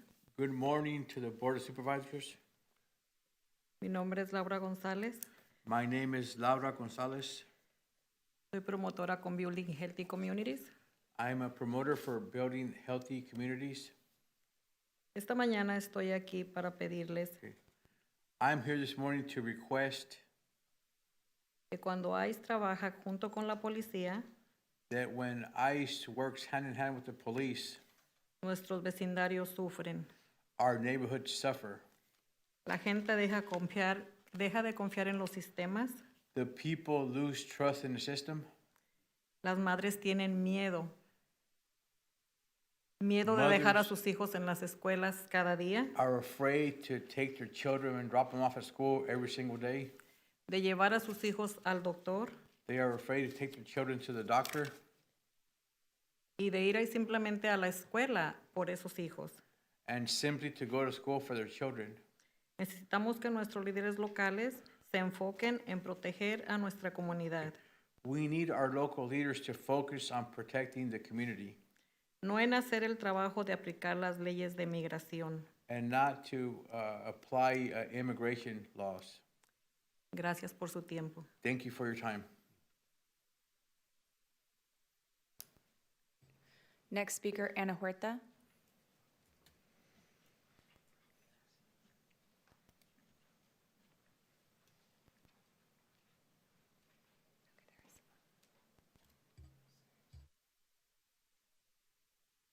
Hello, good morning, Supervisors. My name is Ana Alicia Huerta.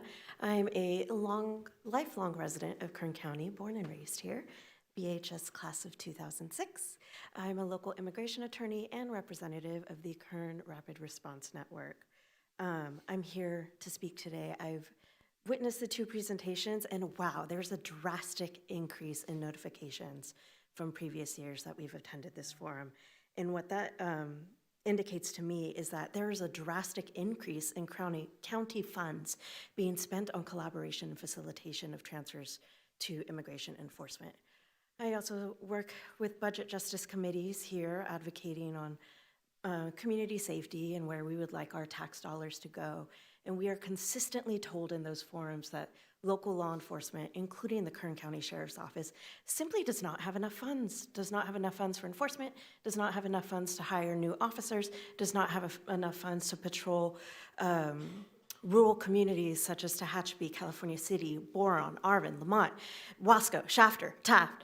And yet we have an increase in county funds being spent on collaboration with immigration enforcement where there is no requirement to.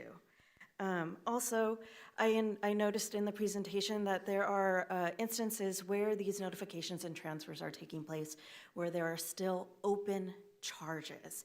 This means an individual has not received a conviction before being transferred to immigration custody. This process circumvents due process rights for accused individuals and cuts out any hope of justice and accountability for impacted families, as these individuals will be transferred to immigration custody before being prosecuted in our local courts. And as was brought up earlier, if you believe in our criminal justice system at all, we are completely overriding it. I recognize my time is coming to a close, so I'll wrap up my comments. Supervisor Perez said earlier this morning, we are our brother's keepers, and all children of Kern County are our children. So why are we choosing to make exceptions for our immigration brothers and sisters and their families and leave them out? Again, there is no requirement for collaboration between ICE and local law enforcement. We can do better, and I pray that we do. Thank you. Next speaker, Rosa Lopez.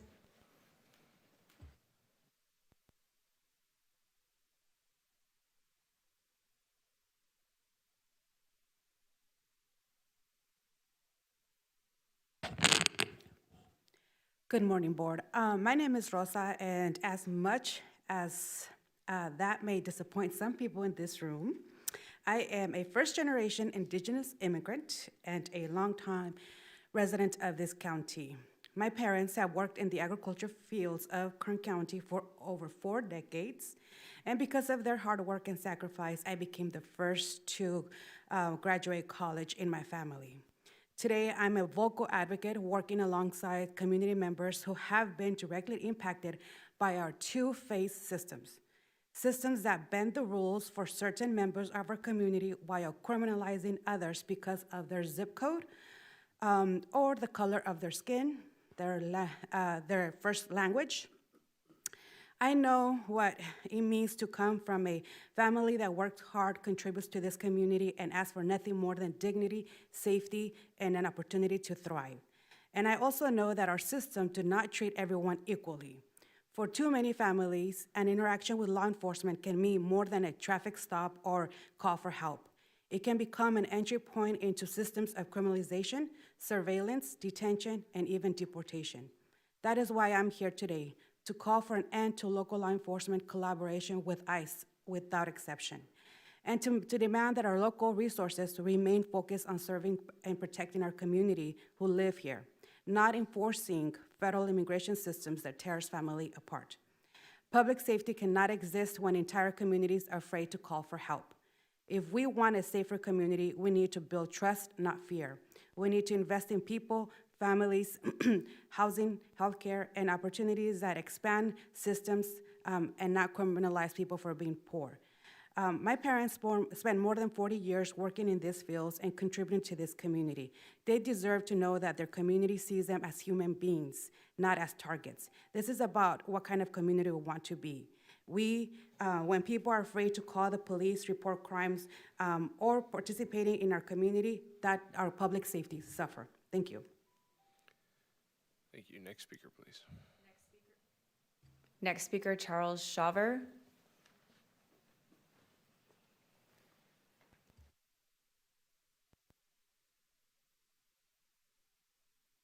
Thank you, Board of Supervisors, folks here.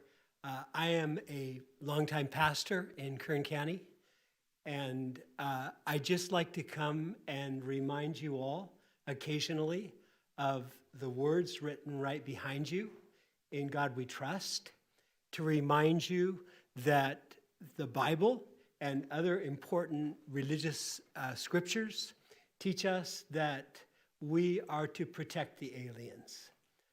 Every week I spend time in the immigration detention centers, might be referred to as concentration camps in McFarland, and I meet fine young people who never have been convicted of any crimes, charged with any crimes, picked up in random auto stops, whose lives and families are being destroyed by the current immigration policies. And I realize that this is not something that has to do specifically with the Truth Forum, but I come to you, supervisors, and say honestly to you that as a citizen, as a part of this county, I am ashamed that we are complicit in supporting immigration, private, for-profit immigration detention centers in our county. And as a Christian and as a pastor and possibly as a prophet, I believe that judgment will come. I believe that white privilege is the basis of these matters, and that we are complicit in a great evil of our time. So please take that to heart, consider it, pray about it, and do what you can to change the reality for immigrants and aliens in our county. Thank you. Excuse me, we're not clapping for or booing or anything else. We're just hearing speakers, please. Thank you. Next speaker. Last speaker, David Abbasi.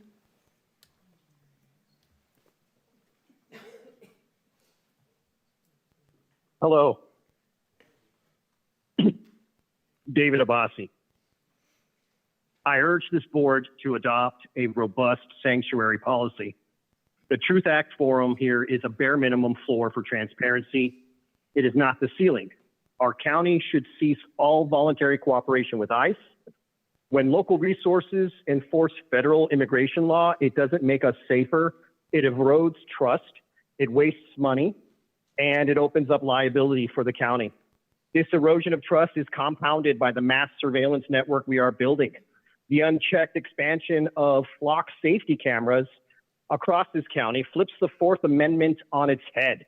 As the Supreme Court established in Carpenter versus United States, tracking the whole of a person's physical movements without a warrant violates our reasonable expectation of privacy. Flock cameras create an automated mosaic of our daily lives.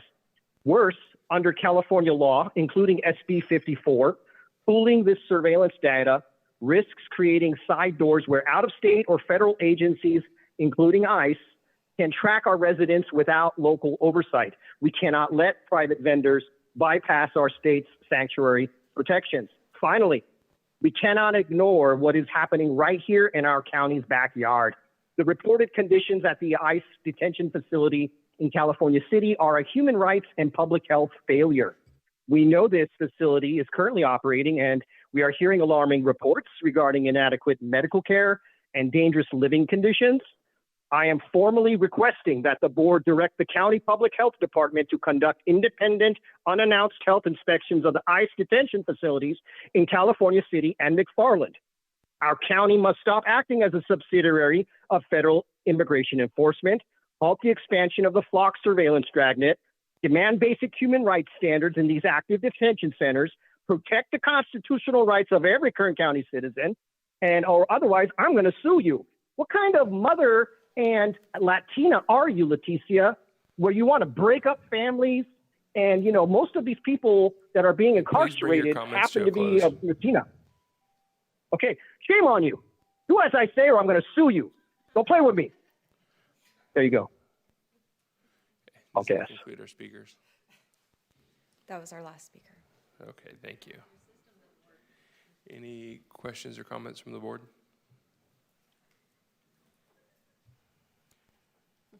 Okay, I'm not seeing any. There's no action to be taken on this, correct? That is correct. The action was just to hold the public forum and hear presentations and public comment. Okay, thank you. Sure, Supervisor Perez. Thank you. I really appreciate everybody coming out today and speaking on this issue. It is immensely complex and painful in ways that are unusual for boards of supervisors meetings. But I really do appreciate you. Thank you for being here. Thank you for asserting your faith, asserting your concern for the community. There's a whole host of positions that were asserted today and people here, and I do appreciate all of you. I appreciate the opportunity to work with your groups. I know we have had meetings, and we continue to collaborate on ways in which we can be helpful to members of this community, our neighbors that are in a particularly difficult time at this stage of immigration policy in the United States. So I want you to know I appreciate you. I appreciate what you're doing. I know so much of this impacts people that live in my district, residents, citizens who are relatives of residents. Those are just directly impacted by it. Is profoundly important in my district. So I continue to look forward. I continue to work with you, continue to find ways in which we can love and serve every single member of this community in ways that are meaningful to you. And I'll continue to make myself available in ways that are practical and legal to assist. So thank you. That's all, Chair. Thank you, Supervisor Perez. I'll turn to our CAO. Mr. Chairman, it was just brought to our attention, there are a few folks in the back that were wanting to speak and unable to sign in, just so that you're aware. Okay. Can we get a sense of how many people didn't register that were wanting to speak? Okay, 1, 2, 3, 4.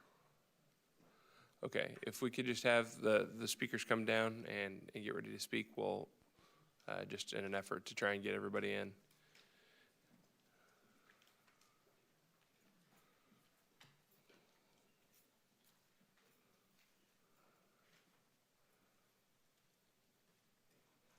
Okay, who would like to be first? Sir, you raised your hand if you wanted to go ahead. Sure. Thank you.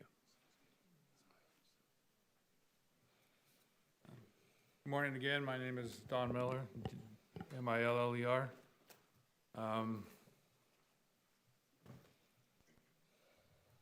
We are one race. We are the human race. And I don't like to hear racism alleged when people stand up in favor of law enforcement. There was reference to the Bible just a few minutes ago. It was the Bible. It's the Bible that tells us that man was instructed to go across the face of the earth, disperse, multiply. Man didn't do that, so God did it. It's God's idea that we exist across the face of the earth in different nations, all humans, in different nations with different cultures, different backgrounds, different heritages.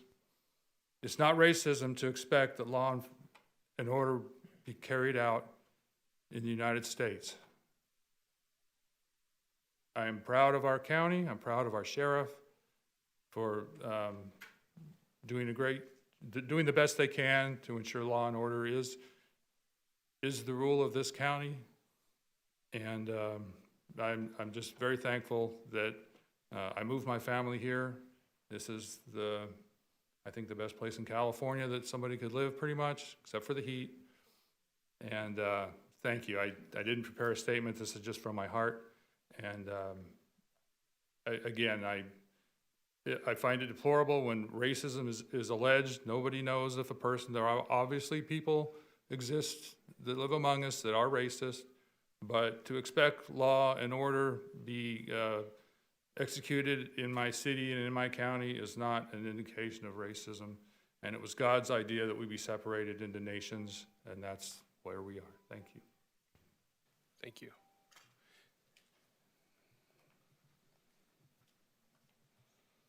Miss Lisa, MS.LISA. I have a song to sing. I don't like what I see.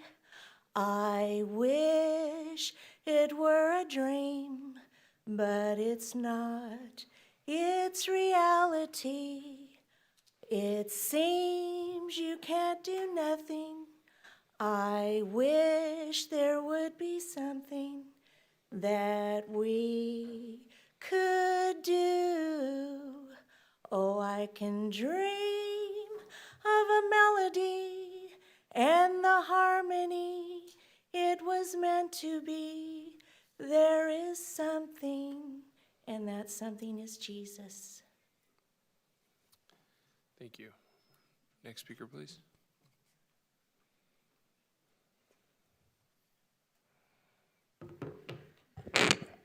Good morning. My name is Natalie Santamaria. I am an immigrant. I arrived to this country at the age of 11 and will forever be thankful to my family for the sacrifices they made to give me an opportunity and a better life. I am a citizen, just in case. Now, since some public comments made reference to the law, I will point out that it is by law that no resources should be utilized to detain people to help federal agents, ICE.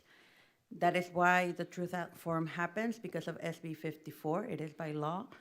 And we continue to ask that in order to support our law enforcement in having community trust and report crime and be part of this community and help one another, is that we ask that, again, no resources be to help detain folks. That means holding them longer than they need to be held so that ICE can come in and check on those cells. We know that that's what happens. We are all community members here, and we are concerned of what happens, and because, as you heard, there's other ideas and better use of our money that can be put back in our communities. We are seeing the impacts of not having any after-school programs or any other, again, activities that can better our communities and be more beneficial. I love the idea of childcare being provided, I think, for everyone and not only for county employees. And again, the ideas are endless into how we can invest in our communities. Being afraid to report a crime shouldn't be, because I'm afraid that if I report, I'm gonna end up detaining ICE. Being afraid to go buy food for my family should not be the norm in this county. It really needs to stop. We had made great progress, and I'm really saddened to see that that number increased over the last year. Thank you. Next speaker, please.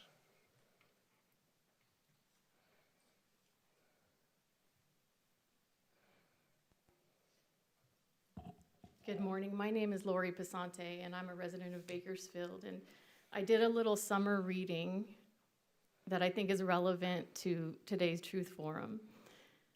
I take walks in the morning, and I listened to A Farewell to Manzanar, and I'm in the middle of rereading Grapes of Wrath. And indeed, we had a concentration camp right up there in the mountains, and it's been universally recognized as being based on very wrong Supreme Court precedent.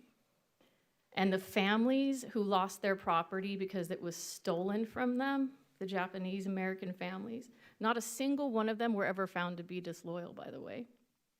Mr. Joad of Grapes of Wrath, we meet him in the beginning of the book wearing his squeaky new prison-issued civilian clothes because he just got released from prison. How quickly we forget the history that forms our present moment, and I want to project into the future for a moment. Because California's children are projected to be raised primarily here in the Central Valley. About 3/4 of the people aged 0 to 18 in the coming decades will be raised here. Why? Because of massive climate migration, disasters, wildfires, drought, which we are not immune to, by the way, obviously. How many days now have we had over 100-degree temperatures? And at a level that is really making it hard for people to sleep at night. Do we have water? No. That's, because whiskey's for drinking, water's for fighting. The lack of empathy that I've seen from county leadership about how to address our criminal justice systems and our immigration systems is absolutely something that history will not be kind to.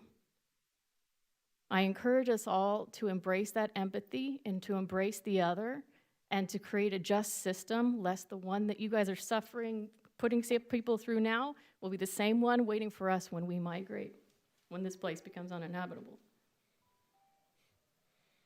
Next speaker, please.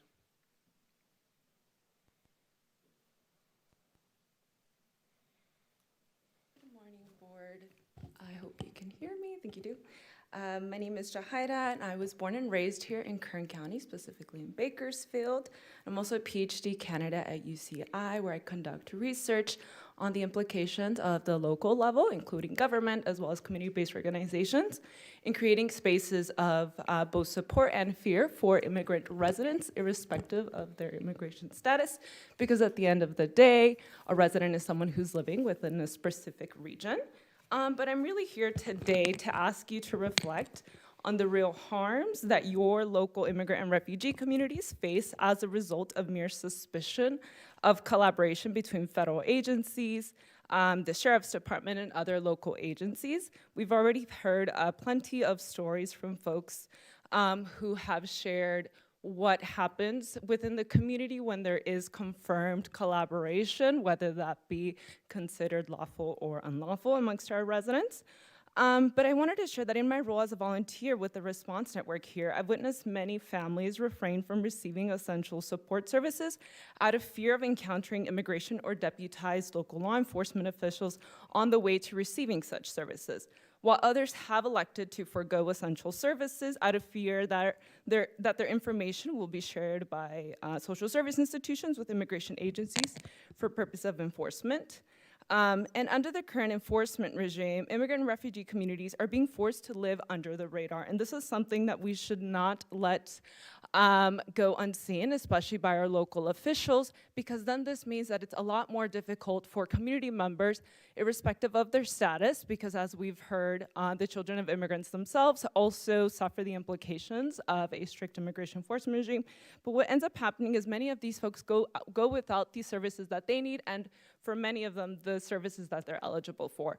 And so today I ask you to merely consider the implications that suspicion have, especially because when you're trying to consider how to unite a rather divided county, it's important to consider the role that suspicion of collaboration is having in such a divide. Thank you. Ma'am, can you state and spell your name for the record, please? Yes, it is Jahaira, Jahaira. Do you need last name as well? Yes, Pacheco.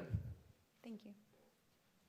Good morning. Danny Rodella, lead community organizer with Faith in the Valley, and also a representative with the Valley Watch Network of here, the Central Valley.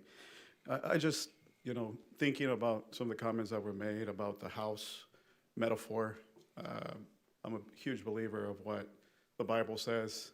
My people die for a lack of understanding. And then also in the book of Proverbs, it says that wisdom cries out in the streets, until when, O you simple ones, will love simplicity.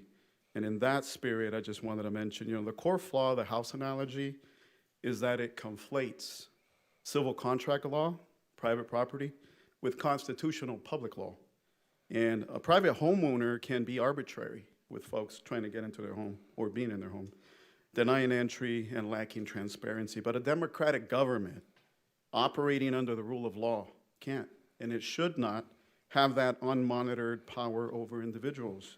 If we're talking about the history of this house, let's remember why the American Revolution happened. King George's agents used to walk into colonists' homes, lock them up without due process, and ignore local rules. The Founding Fathers hated that so much that they wrote the 4th, the 5th, and the 10th Amendments to stop the federal government from overreaching into local communities. So when we look at the Truth Act, it's just keeping that American tradition alive by forcing federal agencies to follow transparent legal rules. Plain and simple. Thank you. Okay. Any other speakers?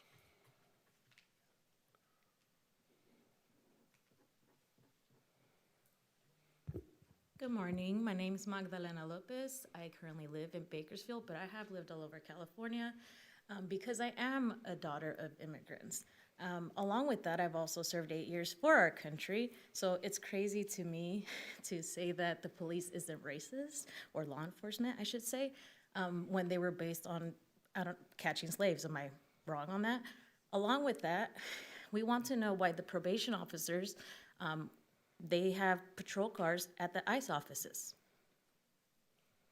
Does anybody know why, or, okay.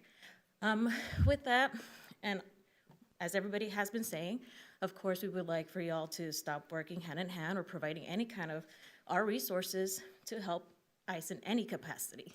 Thank you. Okay, any other speakers?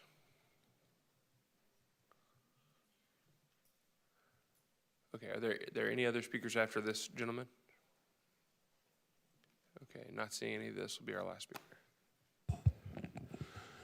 Good morning. My name is Samuel Hardman. I live in Tehachapi.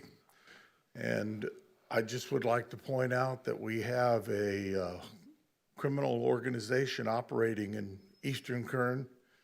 Core Civic has been breaking the law for over a year now. Without a permit, it's been operating.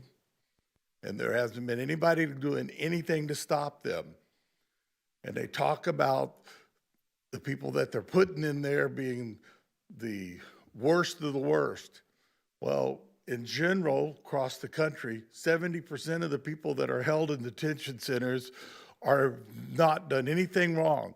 They haven't broken any laws.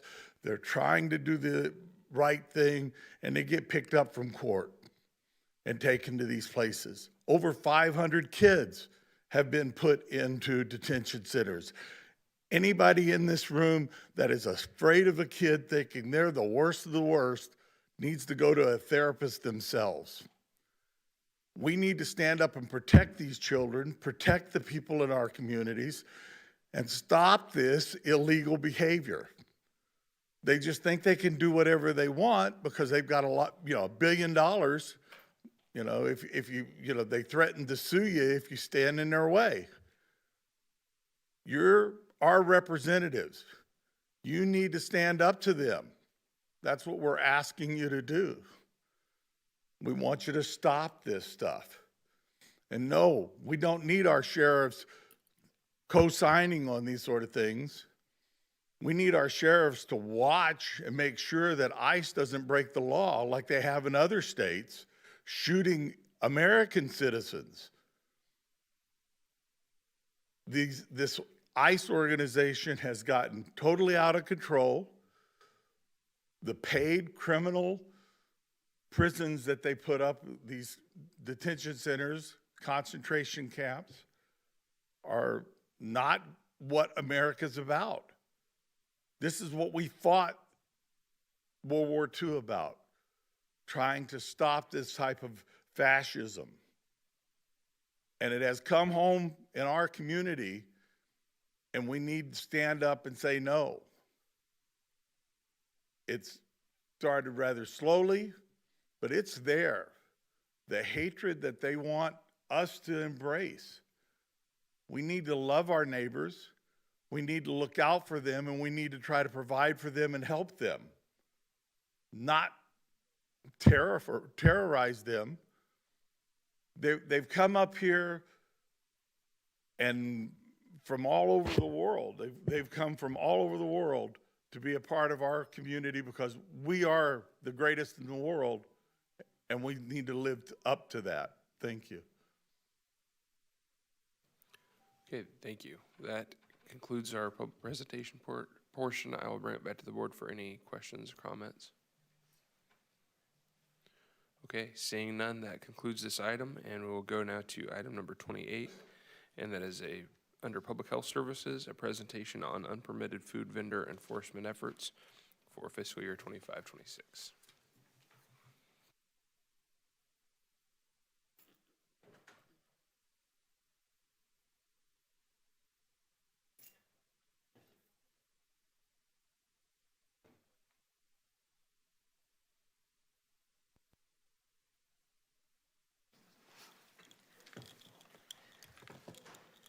Good morning, Mr. Chairman and members of the board. My name is Bryn Kerrigan, and I have the pleasure of serving as your Director of Kern County Public Health. I'm joined this morning by Amy Rutledge, Assistant Director of Kern County Public Health. The item before your board this morning is an update on our efforts to address unpermitted food vending throughout the county during fiscal year 2025-26. Unpermitted food vending is an issue that has received increased attention, and appropriately so. Our responsibility is to protect the health and safety of the people of Kern County while also recognizing the realities facing small food vendors and individuals trying to earn a living. Our approach has been to balance those two priorities through education and voluntary compliance whenever possible through a progressive enforcement when necessary. Before I talk about enforcement, I want to start with why food permits matter. A food permit isn't simply a piece of paperwork or a fee collected by the government. The permitting process helps ensure that food being sold to the public is prepared safely, stored at appropriate temperatures, protected from contamination, comes from approved sources, and is handled by people who understand basic food safety requirements. It also allows environmental health to evaluate the equipment being used and the way food is being prepared and served. Ultimately, the permitting and inspecting process is about preventing foodborne illness and protecting Kern County residents and visitors. The picture on the right of this slide was taken from an unpermitted food vendor enforcement action where food was being sold from the back of a van and highlights some of the unsanitary conditions that we encounter during our education and enforcement actions. California law is clear that people operating food facilities are required to obtain necessary permits to conduct business.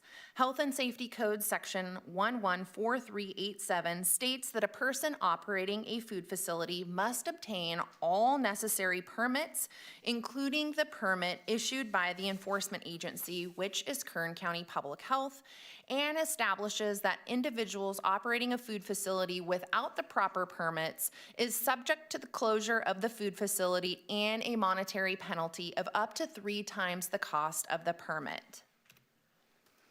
Kern County Ordinance Code Section 8.04.150 expands on Health and Safety Code Section 114387 and lays out the local enforcement process for Kern County.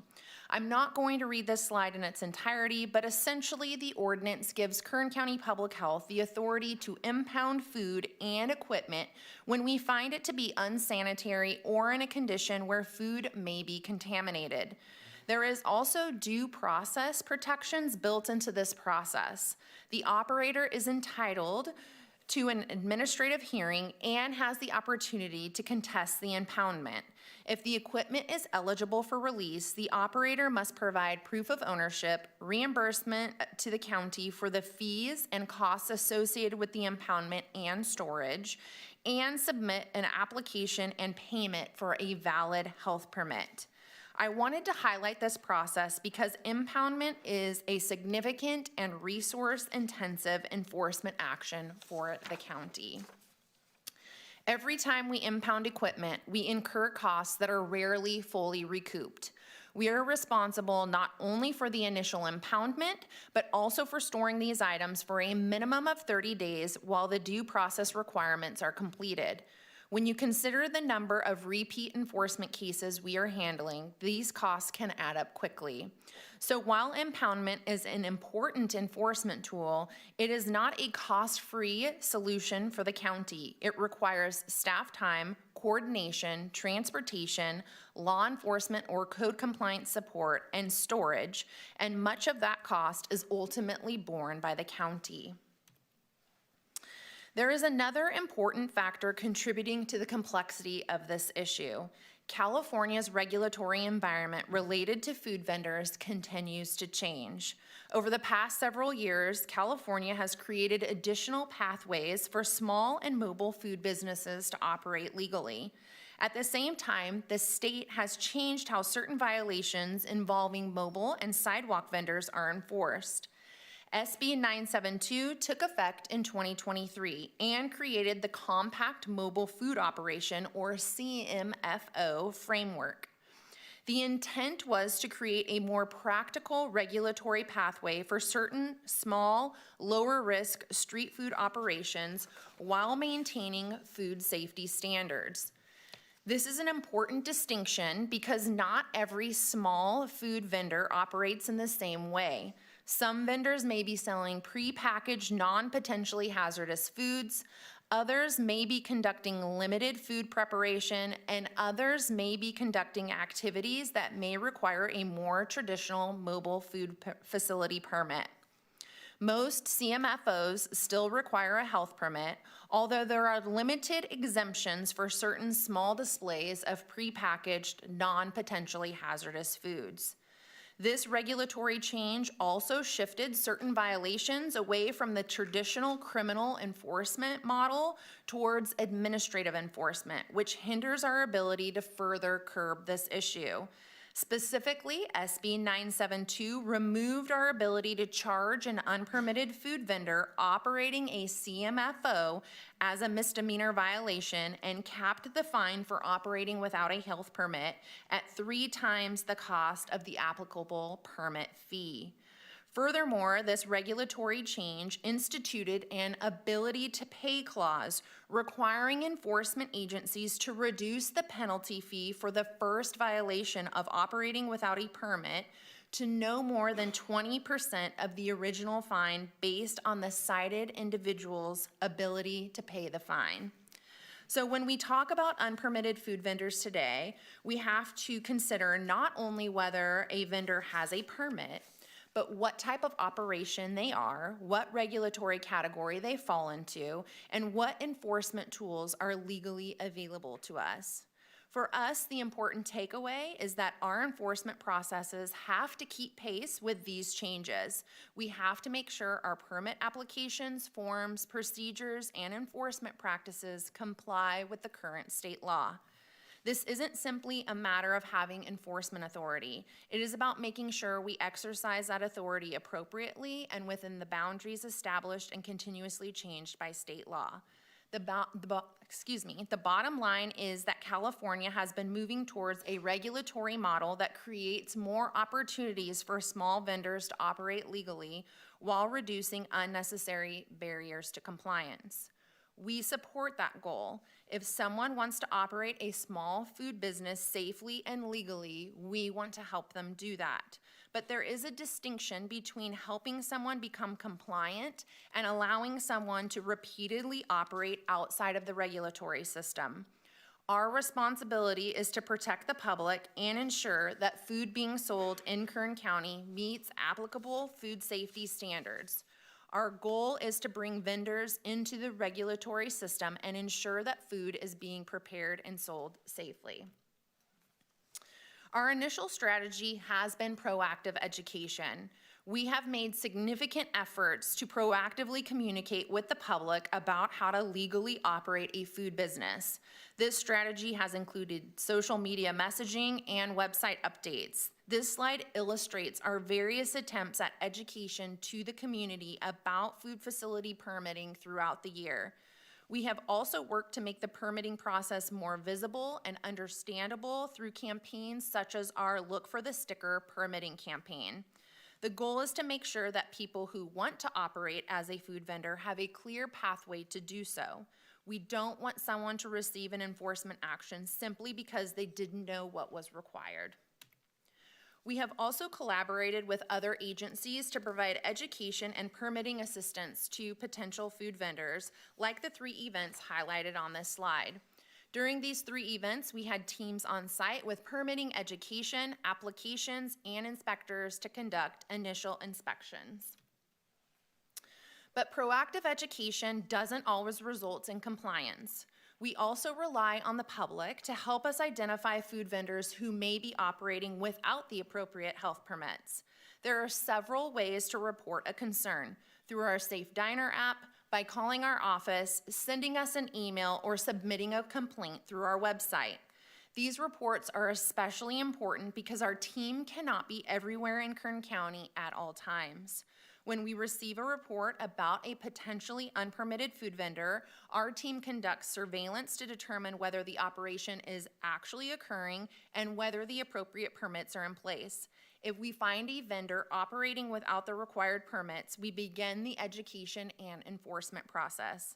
This partnership with the community is an important part of helping us identify and address unpermitted food vending operations throughout the county. The image in the back of this slide is a map of Kern County with a red dot for each of the complaints received during fiscal year 2025-26 regarding unpermitted food vending. When we respond to a complaint about unpermitted food vending, our first step is generally education. We do not immediately arrive and impound equipment. Our enforcement philosophy is progressive. We start with education and an opportunity for voluntary compliance. If the vendor continues operating without coming into compliance, we escalate from a cease and desist order and administrative citation with monetary penalties to equipment impound. The goal throughout this process is voluntary compliance and to assist the vendor with obtaining the appropriate permits to operate legally and safely. Before I leave this slide, I would like to take a moment to point out the pictures on the right-hand side. I personally took these pictures while out investigating unpermitted food vendor reports. This was an investigation conducted at Casa Loma and MLK Boulevard in Bakersfield. We approached a vendor who was selling food without a permit, and as we were talking to the vendor, there was an overwhelming odor of urine and feces. I walked around the back of the van and found this makeshift privacy area for the vendor to use the restroom. In addition to this being unsanitary, there is a very important missing component to this setup: a hand washing sink with soap and water. Verification of access to a restroom is a vital component to a food facility permit to ensure proper hand washing can occur. During our encounters with these vendors, our inspectors will go over the penalty information with the vendor, including if an ability to pay determination is available to them. In addition, vendors are given the form pictured on the right side to help them quickly determine if their operation qualifies as a CMFO or a mobile food permit and the next steps that they need to take. Vendors may also receive a copy of the appropriate application package for their operation, if applicable, and are provided instructions on how to apply for a food permit or directed to contact our office for assistance with any questions they may have regarding how to obtain a food permit for their business. Now let's review our efforts by the numbers. During fiscal year 2025-26, we received 545 complaints of vendors selling food without the proper permits. Our unpermitted food vendor team conducted 1,438 investigations into these complaints. We issued 541 cease and desist orders and 393 administrative citations. We impounded equipment on 15 instances and had 127 instances of voluntary condemnation and destruction, meaning we took the potentially hazardous food items and disposed of them. We assessed $395,895 in penalties associated with operating without the proper food permits, of which $7,005 was collected. But the most important takeaway isn't simply the number of citations or penalties. It's the volume of activity required to address this issue. Each complaint requires investigation, follow-up, documentation, and enforcement activity. And in many cases, these are not one-time interactions. We have vendors who continue to operate after being educated, after receiving a cease and desist, and after receiving citations. This is where this becomes a significant operational issue and a significant cost for the department. When you look at these numbers together, you can see that our team is actively responding to complaints and using progressive enforcement. The fact that we issue hundreds of cease and desist orders compared with the number of equipment impounds demonstrates that our first response is not to take equipment, but to educate and work with operators for voluntary compliance with permit requirements. However, the repeat cases are where we see the greatest challenge. When a vendor continues to operate after multiple enforcement actions, our staff must continue returning to the same location or following that vendor to a new location. This requires significant staff time and resources. So the numbers tell us a few things. Number one, we are actively addressing complaints. Number two, there is a subset of repeat operators for whom our current enforcement processes are not resulting in timely compliance. And number three, enforcement is very costly and many of the penalties assessed are not actually recouped. This slide illustrates the repeat nature of some operators despite our education and progressive enforcement. You can see that several vendors had numerous encounters with our team and received multiple cease and desist orders and citations prior to impound. Each vendor who experienced an impound from our department had at least 4 prior interactions with our team, and in some cases up to 9 interactions with our team prior to impoundment. The point here is not to single out individual vendors. The point is to demonstrate the progression of enforcement and to help the community understand that we are giving these vendors ample opportunity to comply before we resort to impounding their equipment. There are significant operational challenges associated with this work. Our jurisdiction is all of Kern County, including incorporated cities. Kern County is geographically large, and our 3-person team has to cover the entire county. Vendors frequently relocate, meaning a vendor may not be at the same location when our staff returns, which makes follow-up difficult. Unpermitted food vendor operations often occur during weekends and evenings outside of traditional business hours. Our team accommodates this and frequently adjusts their schedules to work outside of normal business hours, but having other support staffing becomes a challenge. Repeat violations require repeat site visits. Perhaps the greatest challenge is that we have vendors who will simply set back up immediately after enforcement. Environmental health is a fee-for-service division. Unpermitted food vending does not generate the revenue necessary to support the resources required to investigate and enforce these violations. And when we conduct an impound operation, we generally need law enforcement or code compliance assistance to maintain the peace and ensure everyone's safety. So this is not simply an environmental health enforcement issue. It is a resource coordination and operational challenge. But despite these challenges, we continue to make addressing unpermitted food vending a priority. It reinforces the importance of our health permit and ensures the proper preparation and safe serving of food in Kern County. I want to close by emphasizing that our approach is fundamentally about public health. We want people to be able to operate businesses and earn a living. But when food is sold to the public, there has to be a reasonable expectation that the food is being prepared, stored, and served safely. Our department has worked hard to educate vendors, make the permitting process accessible, respond to complaints, and use progressive enforcement. The data demonstrates that we are actively addressing the problem. At the same time, the volume of complaints, the number of repeat violations, the geographical size of our county, the limited staffing available to us, and the changes in state law make this an increasingly complex enforcement environment. Our objective moving forward is to continue looking for ways to increase voluntary compliance, focus our enforcement resources on repeat and high-risk operators, and protect the public while ensuring that our practices remain consistent with California law. Mr. Chairman and members of the board, I would be remiss if I did not give a shout out to the wonderful team that I have the honor of working with this issue on.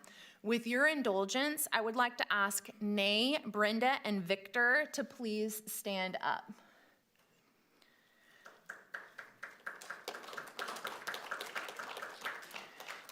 These 3 employees are some of Kern County's finest. They work hard and are extremely passionate about this work. Lastly, I would also like to acknowledge and thank the Kern County Sheriff's Office and our incorporated cities' police departments and code enforcement agencies for their consistent collaboration with our unpermitted food vendor operations. Thank you, Mr. Chairman and members of the board. That concludes my presentation. We remain available for any questions you may have. Well, thank you, Director Kerrigan, and all of your team members for all of your hard work on this. I know this is definitely a very important topic for our community. Are there any members of the board that would like to make comments before we go to the public? Supervisor Parlier? Bryn, I too would like to thank your team. I have such a vast area from, well, I touch 5 counties, from the far west to the far east. And especially when you talk about areas of the far east, that the weather conditions out in the desert, when you have illegal vending and just refrigeration, when you don't have refrigeration, it's really a health concern. I know that your team is all over the place. When I say all over the place, with the county, you know, being so vast, that it's very difficult. I had another complaint regarding the new casino, the Tejon tribe, and some illegal vending there, same type of weather conditions, and I really appreciate those efforts. And again, a shout out to you and your team. Thank you so much. Thank you. Thank you, Supervisor. Any other board member questions or comments? Okay, seeing none, Madam Clerk, is anyone registered to speak? No, we have no registered speakers. Okay, we got somebody that's wanting to speak. Okay, come on up.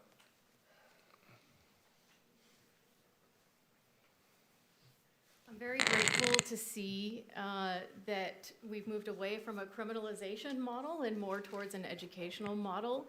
I just wanted to point out a couple realities on the ground real quick. I have noticed that the enforcement is not equal among the city. I don't really see any, folks working with vendors on the west side of Bakersfield, but I sure as heck see them on the east of the 99. So that's an issue right there, and your map basically showed exactly what I just said. The other piece of the puzzle here is that you've got 3 times the number of investigations than you have complaints, which means that there's affirmative investigation happening at taxpayer expense. And we just saw a really wonderful PowerPoint presentation. We've got multiple staff members working on this, but you can't go to Mesa Verde or to Cal City and walk through that facility when you have verified witnesses reports of public health hazards like painting over black mold and stuff like that. Really? For $7,000 worth of recovered expenses out of $395,000, that's a poverty problem, right? It's clearly not a prioritization problem because we are capable of prioritizing public health in this county, apparently, and going to great lengths to vindicate those interests. But I guess not when we have a concentration camp in our backyard. Then it's okay to violate public health standards. Please go inspect those facilities unannounced and regularly with a team of experts who know what they're talking about so they can see what they're looking at and get it right for people. It's the humane thing to do. Okay, can I ask what the issue was with registering for speaking? I haven't heard that from anybody. Yeah, so essentially what happens is once, and I'm not sure if it's an automatic based on time or if someone's pushing that you've moved on to a particular agenda item, what happens is on your registration portal, it will, in the minute you click that button to identify that you're on a particular agenda item, it grays out that item and you cannot check the box to be able to speak on the item. So it prevents all people from clicking to register once that item has been identified as being in progress. That's what's happening. Okay, yeah, so the system doesn't allow registrations for speakers mid-item. It's for people to sign up before that item's heard, so just, maybe that wasn't conveyed to everybody, but I appreciate that. Being Yeah, highlighted well, so I can mean, let people know. I guess my suggestion would be that, because especially in public hearings, when folks have had in the past the ability to come and speak on that item, and as a matter of procedure of an agenda in a public meeting to be able to say, hey, I wish to speak on this item, it should not be cut off until that item has ended, would be my suggestion to the board. Okay, thank you for your suggestion. Okay, do we have, after the speaker, do we have any other speakers wanting to speak on this matter? Okay, we'll hear from our next speaker, please. Miss Lisa, MS.LISA. I would like clarification if this office only takes complaints, or are they proactive, where they can go out and check these street vendors without a complaint? Could they clarify that? Okay, thank you. And then also, since it came up about this new procedures, myself and others that I've observed would come up and say, I didn't have plans to come up and speak, but like to engage.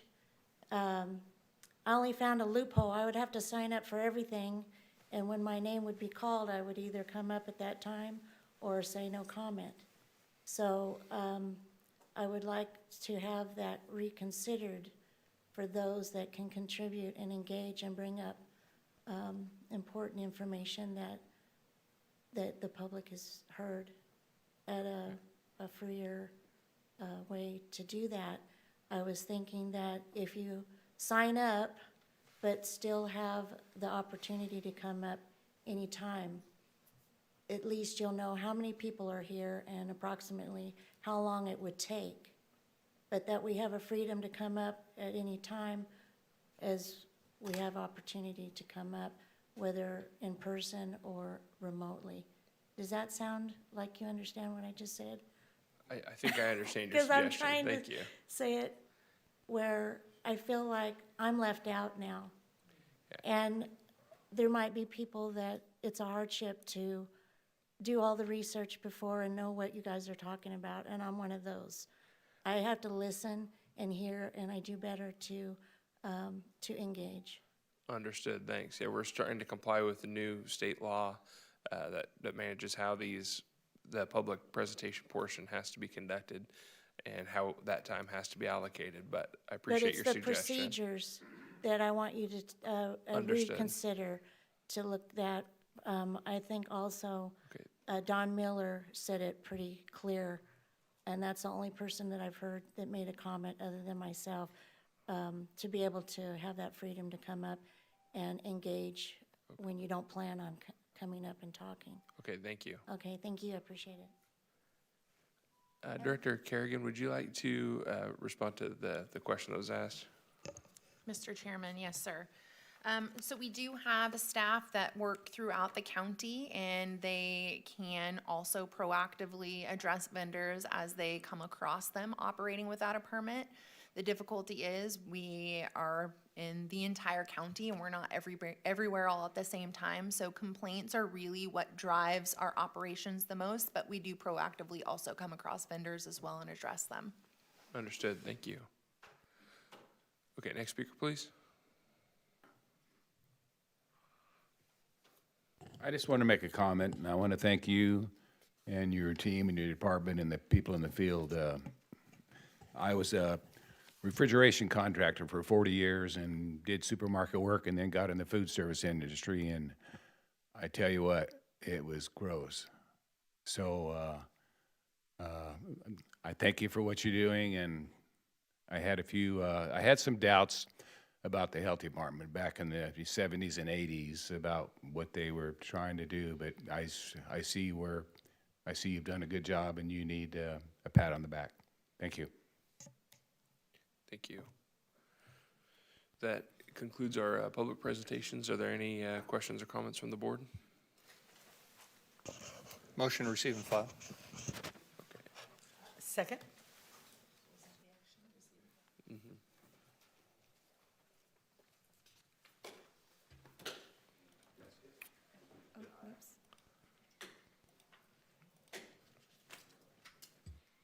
The motion is approved, all ayes.